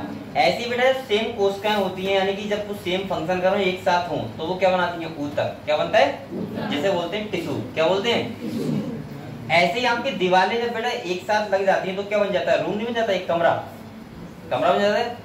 ऐसे ही अगर हम लिंटर डालते हैं तो क्या बन जाता है, कमरा बन जाता है। और ऐसे ही अगर हम इधर बात करें तो ऊतक जब क्या बनाता है, ऑर्गन। क्या बनाता है बेटा, अंग बनाता है। इसके बाद अगर हम बात करें, कमरों को आपस में जोड़ देते हैं और क्या बन जाता है, घर बन जाता है पूरा। भाई घर में और क्या होता है, कमरे तो होते हैं और साथ में लगे हुए होते हैं, वो क्या होता है, घर। ऐसा तो ना एक कमरा यहाँ पे, एक कमरा 1 किलोमीटर दूर होता है, ऐसा नहीं होता है, एक साथ होते हैं। तो ऐसा ये क्या हो गया, तुम्हारा घर हो गया। और ऐसे ही हमारा बॉडी होता है कि हमारे जब सारे ऑर्गन क्या बनाते हैं, ऑर्गन सिस्टम बनाते हैं। और आपकी बॉडी में बहुत सारे क्या हैं, ऑर्गन सिस्टम है। और इसके बाद हमारा क्या बन जाता है, पूरा बॉडी बन जाता है। तो ये क्या हुआ, ऑर्गेनाइजेशन। क्या हुआ, तो बेटा ये ही तो कह रहे हैं, देखो चैप्टर का नाम क्या है, स्ट्रक्चरल ऑर्गेनाइजेशन। यानी कि हमारे जो किसका, एनिमल्स का। हम लोग यहाँ पे ये पढ़ेंगे कि एनिमल्स के पास कौन कौन सी सेल होती हैं, कौन कौन से टिश्यू होते हैं, कौन कौन से ऑर्गन होते हैं। वैसे जब आपने एनिमल किंगडम पढ़ लिया है तो आपको इतना पता है कि हमारा जो ऑर्गेनाइजेशन है वो कितने लेवल का है, 4 लेवल का। कितने लेवल का है, 4। पहले अगर हम बात करें तो सेलुलर लेवल के एनिमल्स होते हैं, क्योंकि हम लोग एनिमल किंगडम पढ़ चुके हैं ना। तो पहला एनिमल्स कितने टाइप के होते हैं, कौन से टाइप के होते हैं, सेलुलर लेवल के।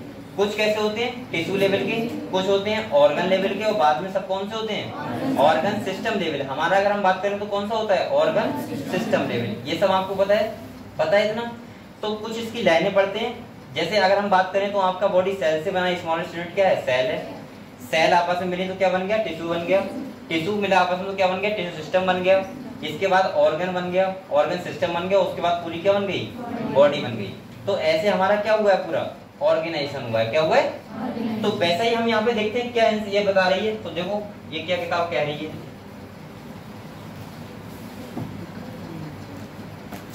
बेटा सब लोग किताब निकाल ली सब लोगों ने। ये तो किताब सबके पास होगी, ऐसा कोई बच्चा अभी नहीं बैठा है कि ये भी किताब नहीं है किसी के पास। कौन है, तुम्हारे पास नहीं है, पहली बार आई हुआ है, चलो कोई बात नहीं। और किसके पास नहीं किताब बेटा, क्यों तुम्हारे पास, घर पे क्या कर रही हो, आराम कर रही है, तुम्हारे पास नहीं है, क्यों हैं, घर पे है। तुम लोग किताबें घर पे क्यों बेटा, और किसके पास नहीं है, किताब खरीदो, एनसीईआरटी खरीदो। अगर आपके पास पूरा सिलेबस है तो एक बात और सुनो बेटा, ध्यान रखना, मैं बार बार कह रहा हूँ, अगर किसी के पास चाहे सिलेबस कितना भी लिखा हुआ हो अच्छे से, चाहे उसके पास कोई भी बुकलेट हो, लेकिन एनसीईआरटी उसके पास जरूर होनी चाहिए। क्योंकि मेन जो फोकस करना है वो किस पे करना है, एनसीईआरटी पे। अगर आपको नीट का एग्जाम देना है तो एनसीईआरटी से ही क्वेश्चन आएंगे, बाहर से कोई क्वेश्चन। तो ये मेन बुक है, ये आपको जरूर खरीदो। चाहे 200 रुपए की मिलती है, बहुत ज्यादा ऐसा नहीं 10,000 की मिल रही है जो आपको बहुत मेहनत करनी पड़ेगी। 200 रुपए की बुक है, आप लोग रिचार्ज मत करवाना, 1 महीना बुक खरीद देना, ठीक है। रिचार्ज तो बहुत महंगा हो गया, 300 रुपए का हो गया रिचार्ज। सबको पता है यहाँ पे, देखो कितने मेहनत से बोल रहे हैं बच्चे, 300 हो गए, 300 हो गए हैं। और किताब के लिए कहो तो वहां सर भेज देंगे। कितने का हो गया, बीन्स और अंजस। बेटा रिसर्च में पैसे मत बर्बाद करो, इधर पढ़ाई कर लो। चलो पढ़े बेटा, चैप्टर पढ़े, ठीक है। आ जाओ इधर आ जाओ। हम लोग यहाँ पे सबसे पहले लिखा है, ये देखो, कह रहा है preceding chapter you came across a large variety of organism. आपने बेटा देखा, जो हम पहले चैप्टर पढ़ चुके हैं, आपने देखा कि यहाँ पे बहुत सारी वैरायटी है किसकी, ऑर्गेनिज्म की, जैसे बोलते हैं बायोडायवर्सिटी। क्या बोलते हैं? आपको मैं कई बार बता चुका हूँ ये बात कि 1.7 से 1.8 मिलियन स्पीशीज प्रेजेंट है धरती पे हमारी, और हर साल 10,000 नई स्पीशीज डिस्कवर हो जाती हैं, और साइंटिस्ट का अनुमान है कि 1 ट्रिलियन, सोचो कितनी सारी स्पीशीज प्रेजेंट होंगी धरती पे। अभी हमने बहुत सारी तो स्पीशीज डिस्कवर नहीं की हैं। आपको यही पता होना चाहिए अमेजन फॉरेस्ट होता है, इसके बारे में आप जानते होंगे। अमेजन फॉरेस्ट के बारे में जानते हो आप लोग? इतना बड़ा जंगल है कि आप यानी कि भारत जैसे दो तीन देश मान लो, इतना एरिया में है। और उस जंगल में आप लोग देखना, उस जंगल में इतनी ज्यादा वैरायटी है। अगर सबसे ज्यादा हम धरती की बात करें, सबसे ज्यादा वैरायटी ऑर्गेन की कहाँ पे है, तो कहाँ पे है? अमेजन फॉरेस्ट में। वहां पे बेटा ऐसी भी नदी है जो वहीं निकली है और वहीं विलुप्त हो गई है, समझ रहे हो? वहां पे पता नहीं कौन कौन सी आती है। ऐसे तक मैंने सुना है कि वहां पे एक टाइप के ह्यूमंस भी रहते हैं, वो उनका कोई पता ही नहीं वो क्या करते हैं वहां रह के, हैं? इधर साइड में, अमेरिका साइड में है, साउथ अफ्रीका की तरफ। ऐसा सुनना है कि ये नवाबन साइड में है। तुम तो ऐसे कह रहे हो कि इधर साइड में, नवाबन साइड में। तो सुनो, तुम ये वाला जंगल देखो, ये पास में है, कौन सा है? अरे ये नहीं, यहाँ नहीं, वो इधर है, ये बाइपर के तरफ। हाँ चलो इधर देखो, ठीक है बेटा, सही है बेटा। आपको पता है लार्ज वैरायटी और उनकी पता है आपको, और मैं कहूंगा कि हमारे भारत में भी सबसे ज्यादा है। भारत क्योंकि इक्वेटर पे होता है। अगर आपको पता होना चाहिए, धरती है मान लिया, क्या है, तो जो बेटा यहाँ बीच में लाइन होती है क्या बोलते हैं? इक्वेटर बोलते हैं ना। और इधर क्या होते हैं? पोल होते हैं। इधर भी क्या होते हैं? पोल होते हैं। जैसे जैसे आप बेटा पोलों की तरफ जाओगे तो जो डायवर्सिटी होगी वो क्या होगी? डिक्रीज। क्या होगी? और सबसे ज्यादा जो डायवर्सिटी होगी वो कहाँ होगी? इक्वेटर पे। कहाँ होगी? इक्वेटर पे। तो हम लोग कहीं ना कहीं यहीं आसपास रहते हैं, इसीलिए हमारे यहाँ पे भी भारत में बहुत ज्यादा डायवर्सिटी है।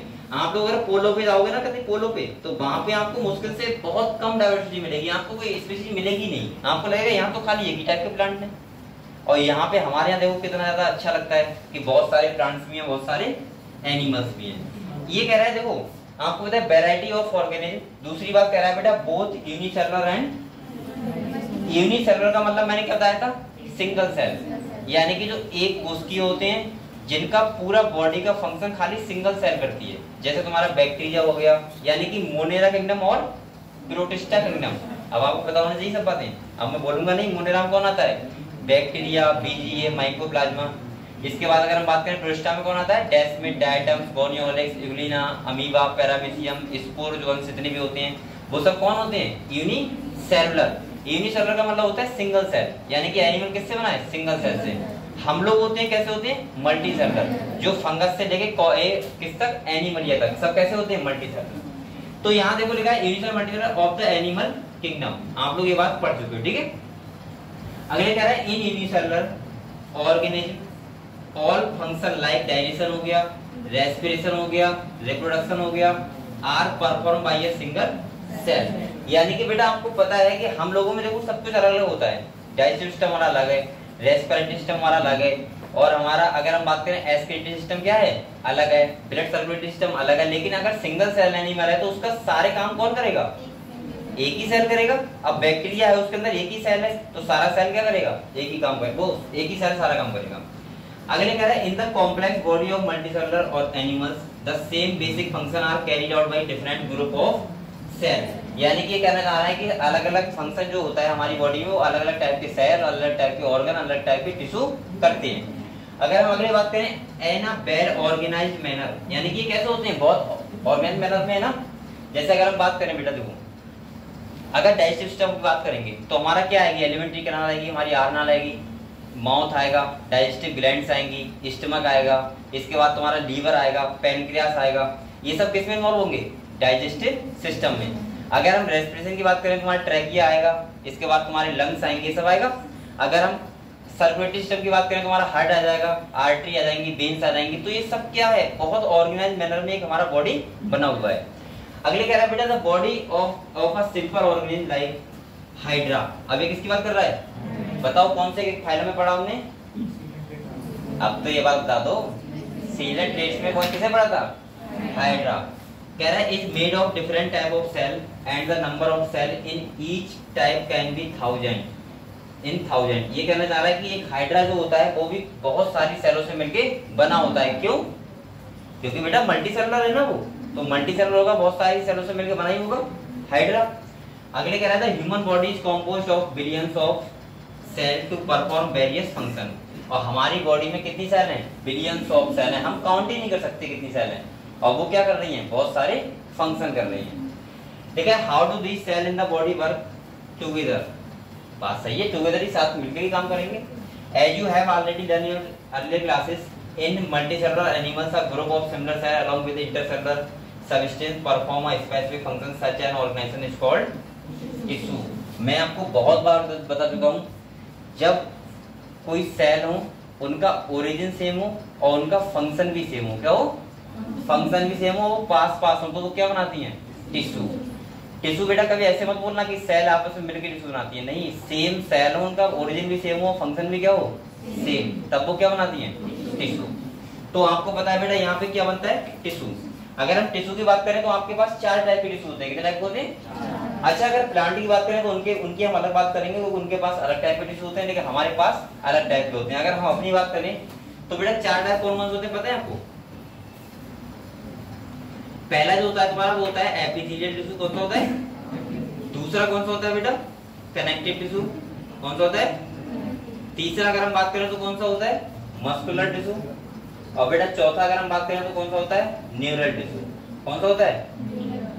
यानी कि आपके पास 4 टाइप के टिश्यू होते हैं। कौन सा? एपिथेलियल, कनेक्टिव, मस्कुलर और न्यूरल। इतने टाइप के आपके 4 टाइप के टिश्यू से आपका पूरे सारे बॉडी के ऑर्गन बने हुए हैं। अगले अगर हम बात करें, देखो क्या लिखा, you may surprise to know that the all complex animal consist of only 4 basic type of tissue. देखा, अब ये 4 टाइप के टिश्यू होते हैं। देखो कौन कौन से होते हैं। कह रहा है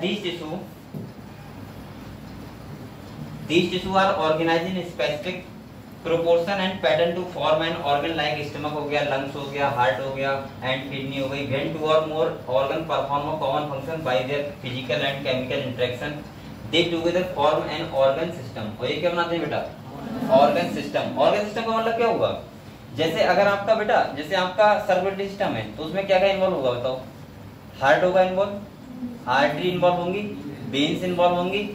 तो ऐसे ही आपका अलग अलग ऑर्गन से अलग अलग पूरा ऑर्गन सिस्टम बना हुआ है। जैसे हार्ट आ गया तुम्हारा किस में? सर्कुलेटरी सिस्टम में। ऐसे ही तुम्हारे लंग्स किसमें आ जाएंगे? रेस्पिरेटरी सिस्टम में। किडनी किसमें आ जाएगी? एक्सक्रीटरी सिस्टम में। आएंगे नहीं आएंगे? तो ये सब अलग अलग टाइप के अलग अलग काम करते हैं। अगले कह रहा है डाइजेस्टिव सिस्टम। क्या बोलते हैं इसको? पाचन तंत्र। क्या बोलते हैं? आपको क्या लगता है आप खाना खाते हो यहाँ आ जाता है डायरेक्ट? पहले लगता होगा ना, पहले लगता होगा ना। और बहुत बच्चों को लगता है पानी पीते हैं सीधे कहाँ आता है? यूरिनरी ब्लैडर में। ऐसा लगता है? तुम्हें कुछ नहीं लगता, तुम सोचा नहीं कुछ। तुम्हें पता है पानी पीते हैं खाली और उसके बाद यूरिनेशन कर लेते हैं। बेटा आपको क्या लगता है आप पानी पीते सीधे किडनी में आता है? किडनी के बाद सीधे यूरिनरी ब्लैडर में? नहीं, पहले हमारा पानी ब्लड में जाता है। जो भी हम पीते हैं कहाँ जाता है? ब्लड में। और उसके बाद ब्लड से फिल्टर कौन करता है? किडनी। कौन करता है? किडनी। इसके बाद यूरिन बनती है। समझे आप लोग? ठीक है, तो ऐसे ही हमारा क्या है? डाइजेस्टिव सिस्टम को बोलते हैं पाचन तंत्र। रेस्पिरेटरी सिस्टम को क्या बोलते हैं बेटा? श्वसन तंत्र, जो आप सांस ले रहे हो। Etc cell, tissue, organ and organ system split of the work in a way that activate division of labour and contribute to the survival of the body as a whole. अगर आपका एक भी सिस्टम अगर काम ना करे तो क्या आप सर्वाइव कर जाओगे? नहीं कर पाओगे। इसका मतलब हमारे सारे सिस्टम जो होते हैं वो काम करते हैं कोऑर्डिनेट मैनर में। कौन से मैनर में करते हैं? अगर बेटा आप लोग खाना खा रहे हो, आप सांस ना लो तो क्या आपको सर्वाइव कर पाओगे? नहीं कर पाओगे ना, मर जाओगे ना तुरंत ही। या आप सांस ले रहे हो, खाना नहीं खा रहे हो, सही है? आप लोगों को सारे सिस्टम लगातार वर्क करने पड़ते हैं। अगर आप सांस भी ले रहे हो, खाना भी खा रहे हो, लेकिन हार्ट बीट नहीं कर रहा है तो क्या होगा? खत्म कहानी, सही है? अगर आप भाई आपका हार्ट बीट कर रहा है और आपकी ट्रैकिया मैंने दबा दी तो क्या होगा, खत्म तब भी। तो इसका मतलब ये है कि हमारे सारे सिस्टम जो होते हैं वो कैसे काम करते हैं, कोऑर्डिनेट मैनर में, मतलब एक के बाद एक लगातार फंक्शन करते रहते हैं। ठीक है, ठीक है। तो बेटा आप लोगों को इतना ही क्लियर हुआ, पीछे जो तो सामने चैप्टर का है। अब हम लोग स्टार्ट कर रहे हैं ऑर्गन एंड ऑर्गन सिस्टम। ये क्या है समझो, ये न्यू बुक में काफी सिलेबस कट कर दिया मुझे लग रहा है, इन टिश्यू के बारे में लिखा ही नहीं होता था। देखो अब ये क्या कर रहा है बेटा, ये चैप्टर पढ़ने वाला है, खाली चैप्टर में कोई ऐसा अजीब चीज नहीं है जो आप लोग सोचोगे हम बहुत, मतलब जैसे आपको और हम मॉर्फोलॉजी पढ़ाता था उसमें प्लांट्स के बारे में पढ़ाता, ये थोड़ा अलग चैप्टर टाइप का लगता है मुझे। तो ये पढ़ लो जल्दी, 2 लेक्चर में खत्म हो जाएगा, ठीक है, कल या परसों में खत्म हो जाएगा। देखो यहाँ पे, और यहाँ से क्वेश्चन भी नहीं आता पता, एक अब की साल आए थे 2 क्वेश्चन है, 2 क्वेश्चन आए थे ना, अब की साल 2 नहीं 3 आए थे, कितने आए थे, 3 क्वेश्चन आए थे इससे। तो पढ़ लो बेटा, ध्यान से पढ़ लो, 3 क्वेश्चन आए थे, 2 आए थे जहां तक उससे कॉकरोच से, एक कॉकरोच आया था, 2 इससे आए थे। चलो देखो बेटा क्या लिखा है, the basic tissue as you have learn in earlier classes, से कह रहा है पहले तुमने पढ़ लिया है, इनके बारे में पढ़ा है नहीं पढ़ा है, आपने high school first year 12th किया था तो आपने पढ़ा था टिश्यू के बारे में, नहीं पढ़ा था, क्या ना, कुछ ही नहीं पढ़ा था उस टाइम में, खाली क्या किया था, प्रेजेंट लगाई थी स्कूल जाके, हैं क्या किया था, वो भी नहीं लगाई। चलो बेटा वो नहीं लगाई प्रेजेंट, और मस्ती करी ठीक है, लेकिन आप पढ़ाई कर लो, ठीक है, आप मस्ती मत करो इस टाइम। इधर देखो भाई, अभी वो बताओ, किताब कह रही है कि तुमने अगली क्लास में पढ़ लिया था पहले, और तुमने तुम कह रहे हो सर पहली बार सुन रहे हैं हम लोग ये नाम। अगले देखो लिखा है organise to form organs which in turn associate to form organ system. आपको पता है ऑर्गन से क्या बनते हैं, ऑर्गन सिस्टम बनते हैं पूरे इन द मल्टीसेलुलर, कितनी बार बताएगा किताब ये, मल्टीसेलुलर ऑर्गेनिज्म में। मैं बार बार कह रहा हूँ मल्टीसेलुलर ऑर्गेनिज्म में बहुत सारी सेल होती हैं, जब सेम सेल का ओरिजिन सेम हो, फंक्शन सेम हो, तो क्या बनाती है, टिश्यू बनाती है। टिश्यू से क्या बनता है, जो 4 टाइप के टिश्यू होते हैं, एपिथेलियल, कौन सा, कनेक्टिव, नर्वस और मस्कुलर। ये 4 टिश्यू से हमारे क्या बनते हैं, सारे ऑर्गन बनते हैं। और जब ऑर्गन सेम होते हैं तो वो क्या बनाते हैं, ऑर्गन सिस्टम बनाते हैं। जैसे हम डाइजेस्टिव सिस्टम हो गया, रेस्पिरेटरी सिस्टम हो गया, एक्सक्रीटरी सिस्टम हो गया, सही है, सर्कुलेटरी सिस्टम हो गया, सारे सिस्टम बन गए। अगले दो, such an organisation is essential, क्यों जरूरी, इसका मतलब जरूरी, essential for more efficient and better coordinate activity, जिससे हम बेटर कोऑर्डिनेट एक्टिविटी कर पाए, मतलब हमारा बॉडी पूरा क्या कर पाए, अच्छे से फंक्शन कर पाए। और बेटा अगले कह रहा है of millions of cell constituting an organelle, और आपको पता है ऑर्गन के पास बहुत सारी सेल होती हैं, और सारी सेल मिलकर टिश्यू बनाती हैं, फिर ऑर्गन बनते हैं, और सारे ऑर्गन से क्या बनता है, ऑर्गन सिस्टम बनता है। ऑर्गन सिस्टम से हमारा पूरा बॉडी कोऑर्डिनेट मैनर में क्या कर रहा है, काम कर रहा है। मैं फिर से बता रहा हूँ, जैसे आपका डाइजेस्टिव सिस्टम, अगर आप खाना खा रहे हो तो साथ में सांस भी तो ले रहे हो, आपका हार्ट बीट भी तो कर रहा है, आपका ब्लड सर्कुलेशन भी तो कर रहा है। अगर एक भी सिस्टम बंद हो गया तो क्या होगा, और सारे फंक्शन चलते ना, एक बंद हो जाए खाली तो क्या होगा, सब खत्म हो जाएगा, सही है, तो सारे फंक्शन रुक जाएंगे। इसीलिए हम इसको बोलते हैं कोऑर्डिनेटेड एक्टिविटी। क्या बोलते हैं बेटा, कोऑर्डिनेट मैनर। जानते हो क्या होता है, जब एक साथ मिलकर काम करते हैं तो उसको बोलते हैं कोऑर्डिनेट मैनर। क्लियर। अगले देखो बेटा कह रहा है ईच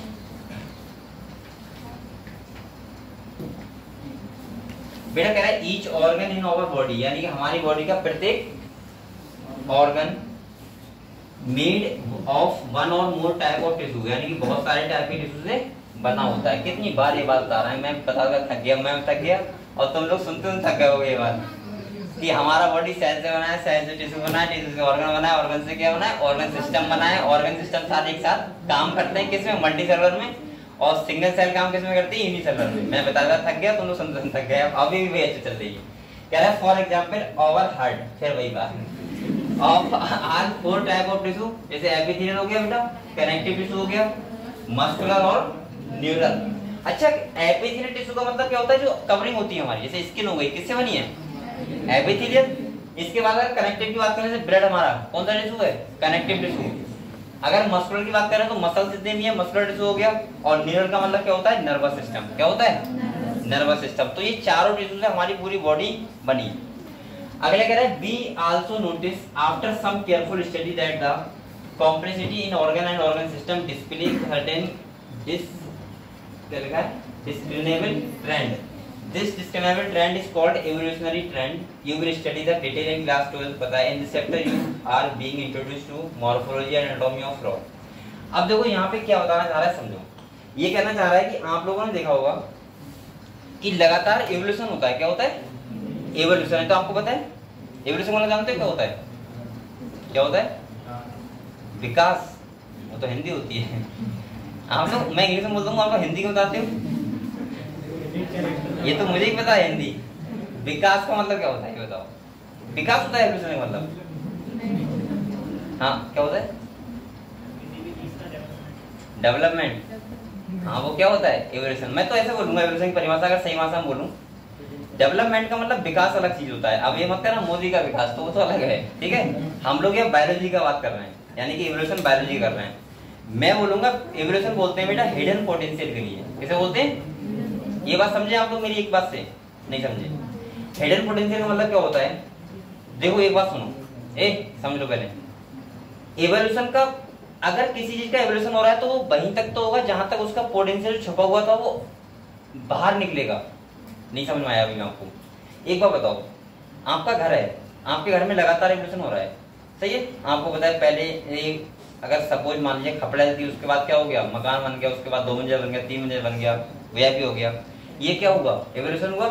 लेकिन ये तुम एक अगर सिंपल भाषा में सोचो तो ये नहीं कह सकते हिडन पोटेंशियल था जो उस टाइम छुपा हुआ था, लेकिन अब वो क्या आ गया? बाहर। वही तो होता है एवोल्यूशन। एवोल्यूशन का मतलब होता है, अरे तुम नहीं समझ पा रहे हो, एवोल्यूशन का मतलब विकास ही होता है, समझ में आया? एवोल्यूशन का मतलब होता है विकास, ठीक है। विकास का मतलब होता है लगातार जो हमारे चेंजेस आते हैं, उसे क्या बोल सकते हैं? टाइम के साथ साथ चेंजेस को क्या बोल सकते हैं? एवोल्यूशन। अब आपको समझ में आ गया? टाइम के साथ जो भी क्या आते हैं? चेंजेस, सही है, उसको बोलते हैं एवोल्यूशन। तो ये कह रहा है अगर फ्यूचर में कभी एवोल्यूशन होगा तो ये बहुत सारी चीजें ऐसी हो सकती हैं जो चेंज हो जाए। क्या हो जाए? चेंज। जैसे आपने बहुत सारी चीजें सुनी भी होंगी, जैसे अगर आपने देखा होगा तो ऐसा बोलते हैं जिराफ का गर्दन लंबा हो गया, पहले कैसा था? छोटा था।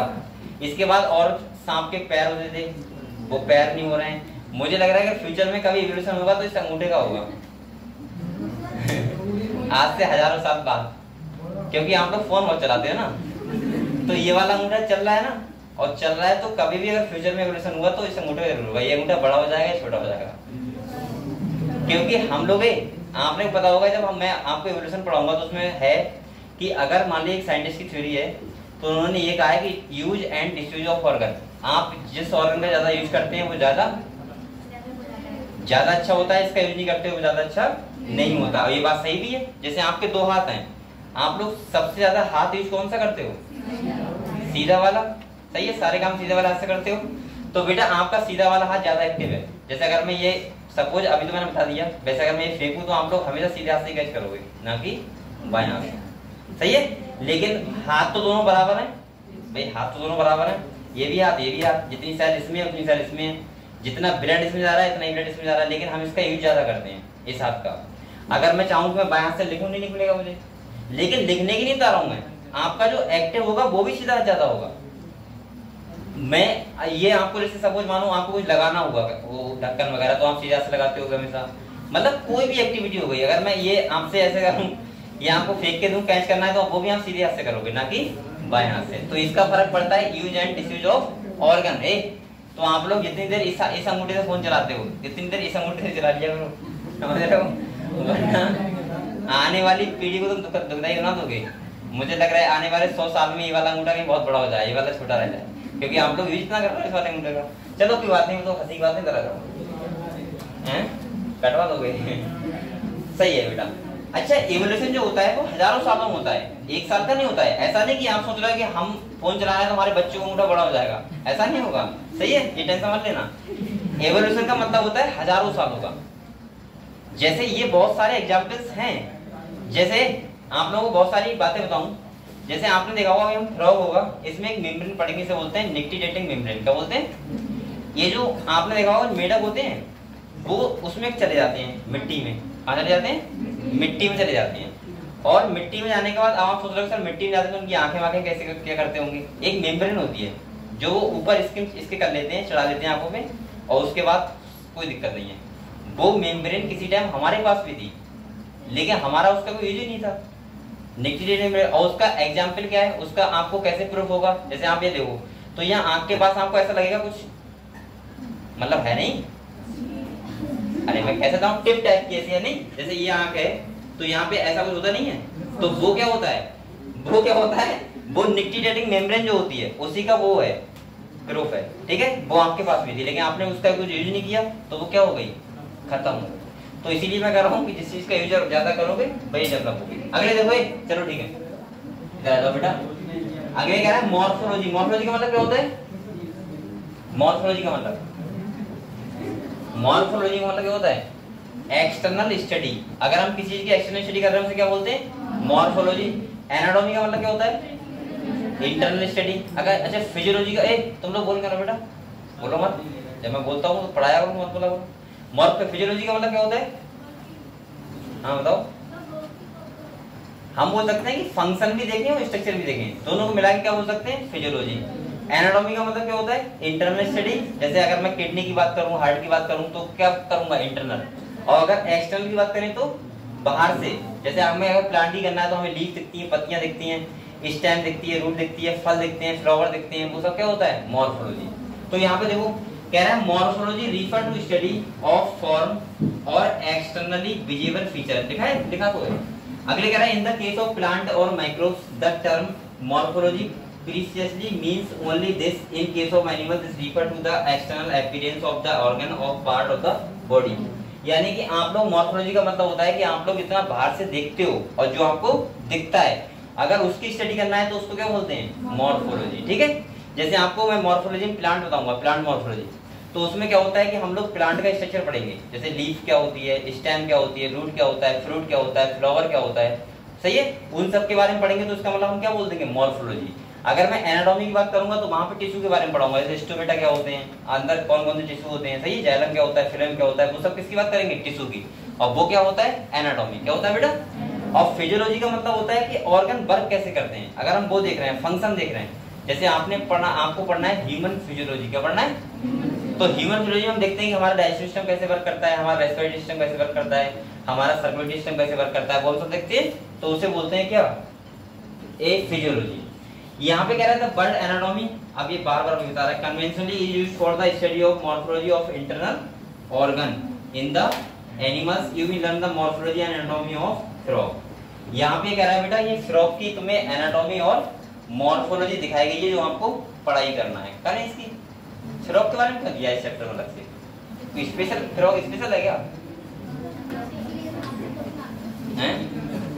कौन बोल रहा है, हाँ बताओ, अरे एक एक बोला करो, कौन बोला, फ्रॉग यहाँ क्यों दिया है ये पूछ रहा हूँ, बताओ। इसके फंक्शन किस तरह होते हैं, इसलिए दिया ये करनी, ठीक है। वैसे तो ह्यूमन के बहुत सारे चैप्टर ही ह्यूमंस के हैं। अगर आप सेल साइकिल, सेल डिवीजन पढ़ोगे वो भी ह्यूमंस का है। आप लोग अगर हम बात करें बाद में कौन सा पढ़ोगे, ह्यूमन फिजियोलॉजी पूरी ह्यूमंस की है, रिप्रोडक्शन पढ़ोगे पूरा ह्यूमंस का है, एवोल्यूशन पूरा ह्यूमंस का है, जेनेटिक्स पूरी ह्यूमंस की है। तो ये फ्रॉग क्यों दिया है यहाँ पे, पूछ रहा हूँ मैं, बताओ। चलो कहना दिया है, पढ़ लो जो है तो है, मतलब नहीं क्या है, सही है। चलो आ जाओ फ्रॉग के बारे में पढ़। बेटा फ्रॉग आपने सामने देखा है, ये देख लो एक बार, नहीं देखा हो तो देखो आराम से, देख लिया, देखा है सर, पकड़ा है किसी ने, नहीं पकड़ा है, पकड़ के देखना आपकी हैं।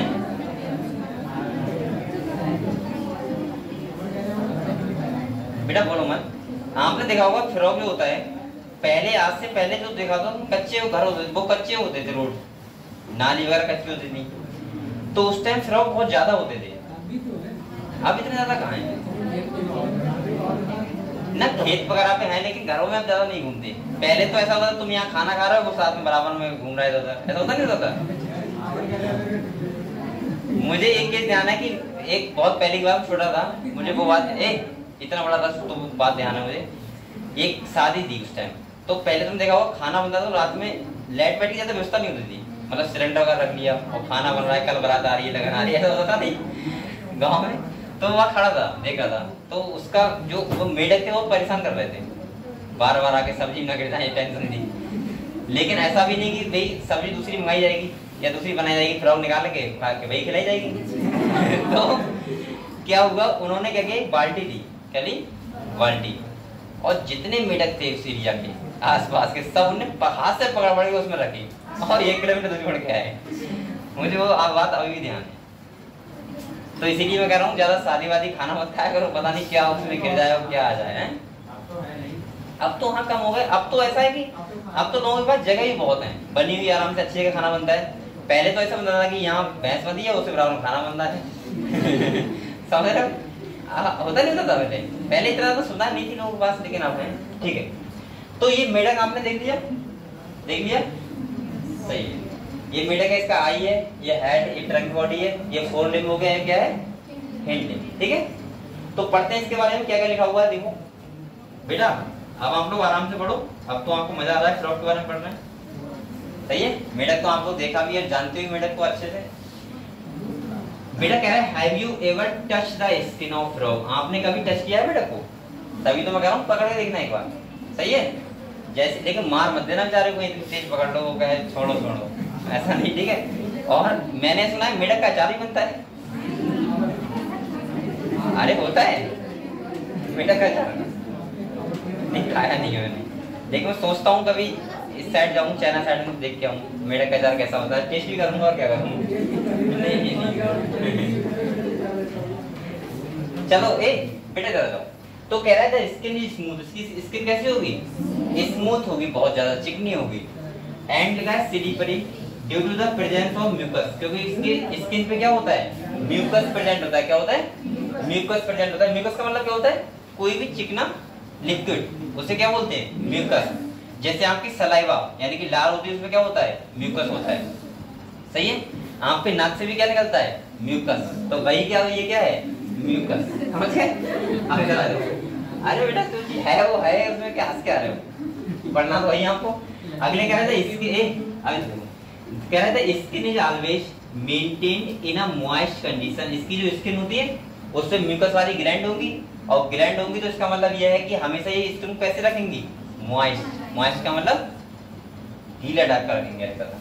इसके बाद कह रहा है colour of dorsal side of body generally olive green with dark irregular spot. आप देखो स्पॉट नहीं है पड़े हुए, देखो हैं। और अगली वाली साइड कौन सी होती है, ये होती है ना, तो ये कैसी होगी, बहुत हल्की ग्रीन होगी। ये तो आपने मेढक अच्छे से देखा है, पकड़ के देखना आराम घर जाके, कहना। और घर पे कोई गए तो कहना आज सर ने मेढक के बारे में पढ़ाया, तो क्या करूं।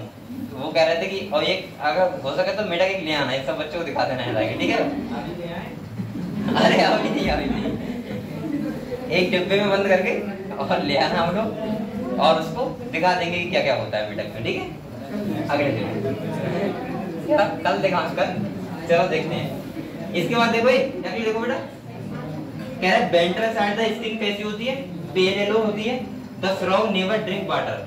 अब ये कह रहा है कि फ्रॉग कभी पानी, लेकिन ये मैं सोचा ना बिना पानी कर लेता है, but absorb it through the skin. ये अपनी स्किन से ही क्या कर लेता है, पानी को एब्जॉर्ब कर लेता है, मुंह के द्वारा नहीं पीता जैसे आप लोग पीते हो, ठीक है। कह रहा है body the frog is divide into head and trunk. इसका एक हेड होता है, ये पीछे वाला हिस्सा क्या है, ट्रंक है। कह रहा है बेटा नेक, उसमें यानी कि नेक क्या होती है, टेल एब्सेंट होती है। Above the mouth a pair of nostrils is present. Nostril क्या होते हैं पता है आपको, ये क्या है आपके नॉस्ट्रिल, क्या है आपके पास कितने होते हैं, 2। एक्सटर्नल नॉस्ट्रिल बोलते हैं, क्या बोलते हैं, एक्सटर्नल नॉस्ट्रिल, ठीक है। इसके पास भी होते हैं। मैं इसको अपने आप से मतलब आप लोगों से कंपेयर करूंगा, ठीक है, मतलब अपने आप से मतलब ह्यूमन से कंपेयर करूंगा। कह रहा है बेटा इस प्रेजेंट आईज आर कैसी होती है, बर्ड एंड कवर्ड बाय ए, अब देखो ये मेम्ब्रेन का नाम करो बेटा, इंपॉर्टेंट है, निक्टिटेटिंग मेम्ब्रेन। इसका मतलब ये हुआ कि इसके जो आईज होती हैं, आंखें होती हैं, उनके ऊपर एक मेम्ब्रेन होती है जिसको बोलते हैं निक्टिटेटिंग मेम्ब्रेन। इससे क्या होता है, ये कवर कर लेता है वो। अगर आपके पास ये डेवलप होती कितना अच्छा रहता, आप लोग आंखों से कवर करके आराम से कहीं भी पानी घुस जाते, आंखें खोल के, क्योंकि कोई फर्क तो ना पड़ता। इसके बाद अगर सो रहे हो जग रहे हो तब भी कोई फर्क नहीं पड़ता, किसी को पता नहीं लगता क्या कर रहे हो। ऐसा होता नहीं, बहुत लोग ऐसे ड्रामा करते हैं कि सो रहे हैं लेकिन फिर भी एक्टिंग करते हैं जागने वाली, मतलब नहीं जाग रहे हैं एक्टिंग करते हैं सोने वाली, पता नहीं होता है। और थोड़ी सी आंख खोल भी देते हैं जिससे दिखता रहे हाँ कौन आया कौन गया। ऐसा होता नहीं था, तो अगर निटिएटिंग मेमोरी होती तो पता ही लगता कब सो रहे हो कब जाग रहे हो, क्योंकि तुम्हारी आंखें हमेशा क्या रहती, खोली हुई। कैसी रहती? कभी कभी कोई तो आदमी ऐसा होता है कि उसकी आंखें आधी खुली रहती हैं, तुम डर जाओगे देख के जिंदा भी है, ऐसा लगता है कभी कभी कि आधी आंखें खोल लो, सो रहा होता है वास्तव में, ऐसा नहीं एक्टिंग कर रहा है, सो रहा होता है वास्तव में। आप लोग एक्टिंग कर सकते हैं, लेकिन जो पुराने लोग हैं वो ऐसे करते हैं, आधी आंख खोल के सोते हैं। इधर आओ, अगले कह रहा है बेटा तो ये हमारे पास भी थी, ये निटिएटिंग मेमोरी किसके पास थी, हमारे पास भी थी, लेकिन हमारे पास इसका कोई यूज नहीं था, इसीलिए क्या हो गई, खत्म हो गई। अगले देखो कह रहा है that protect them while in water, ये प्रोटेक्ट कब करती है, जब पानी में जाते हैं, यानी कि मेढक जब पानी में जाता है तो उससे क्या करती है, प्रोटेक्ट करती है, वो देख सकता है आराम से। अगले कह रहा है on either side of eyes a membranes tympanum, यानी कान में टिम्पैनिक मेम्ब्रेन होती है। टिम्पैनिक का मतलब बेटा कान का पर्दा क्या होता है, यानी कान का पर्दा, ईयर ड्रम, वो भी प्रेजेंट होता है। अगले देखो, हाँ पता है। अगले क्या है रिसीव साउंड सिग्नल, यानी कि the four limb and hind limb help in, आपको पता क्या करते हैं, स्विमिंग करेंगे, वॉकिंग करेंगे, चलो इसको करनी पड़ेंगे, ठीक है। अच्छा पहले कुछ बातें बताओ, ये चलो खत्म करो, कल पढ़ेंगे इसको, ठीक है आराम से। कल मेडल लेके आएगा कोई, कौन लेके आएगा मेडल, यहाँ मिल जाएगा। पहली बात मत लेके आना, कौन मेडल को देगा,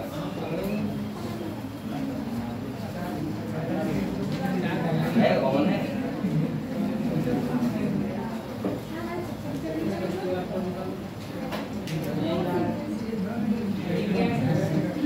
अभी देखो क्या है, दिखा रहा हूँ।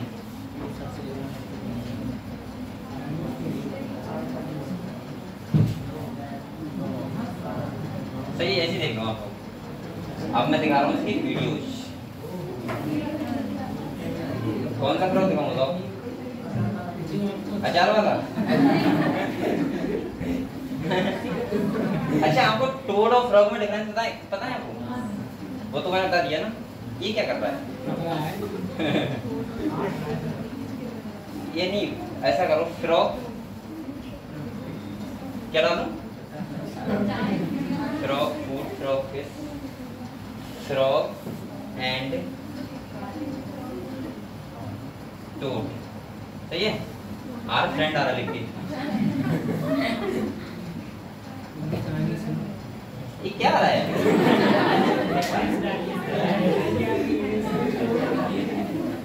तभी तो मैं चलाता नहीं, पता नहीं क्या खुल जाए तुम्हें, और चल रहा है वीडियो। देखो ये फ्रॉग है, आप देखो आराम से, सही है।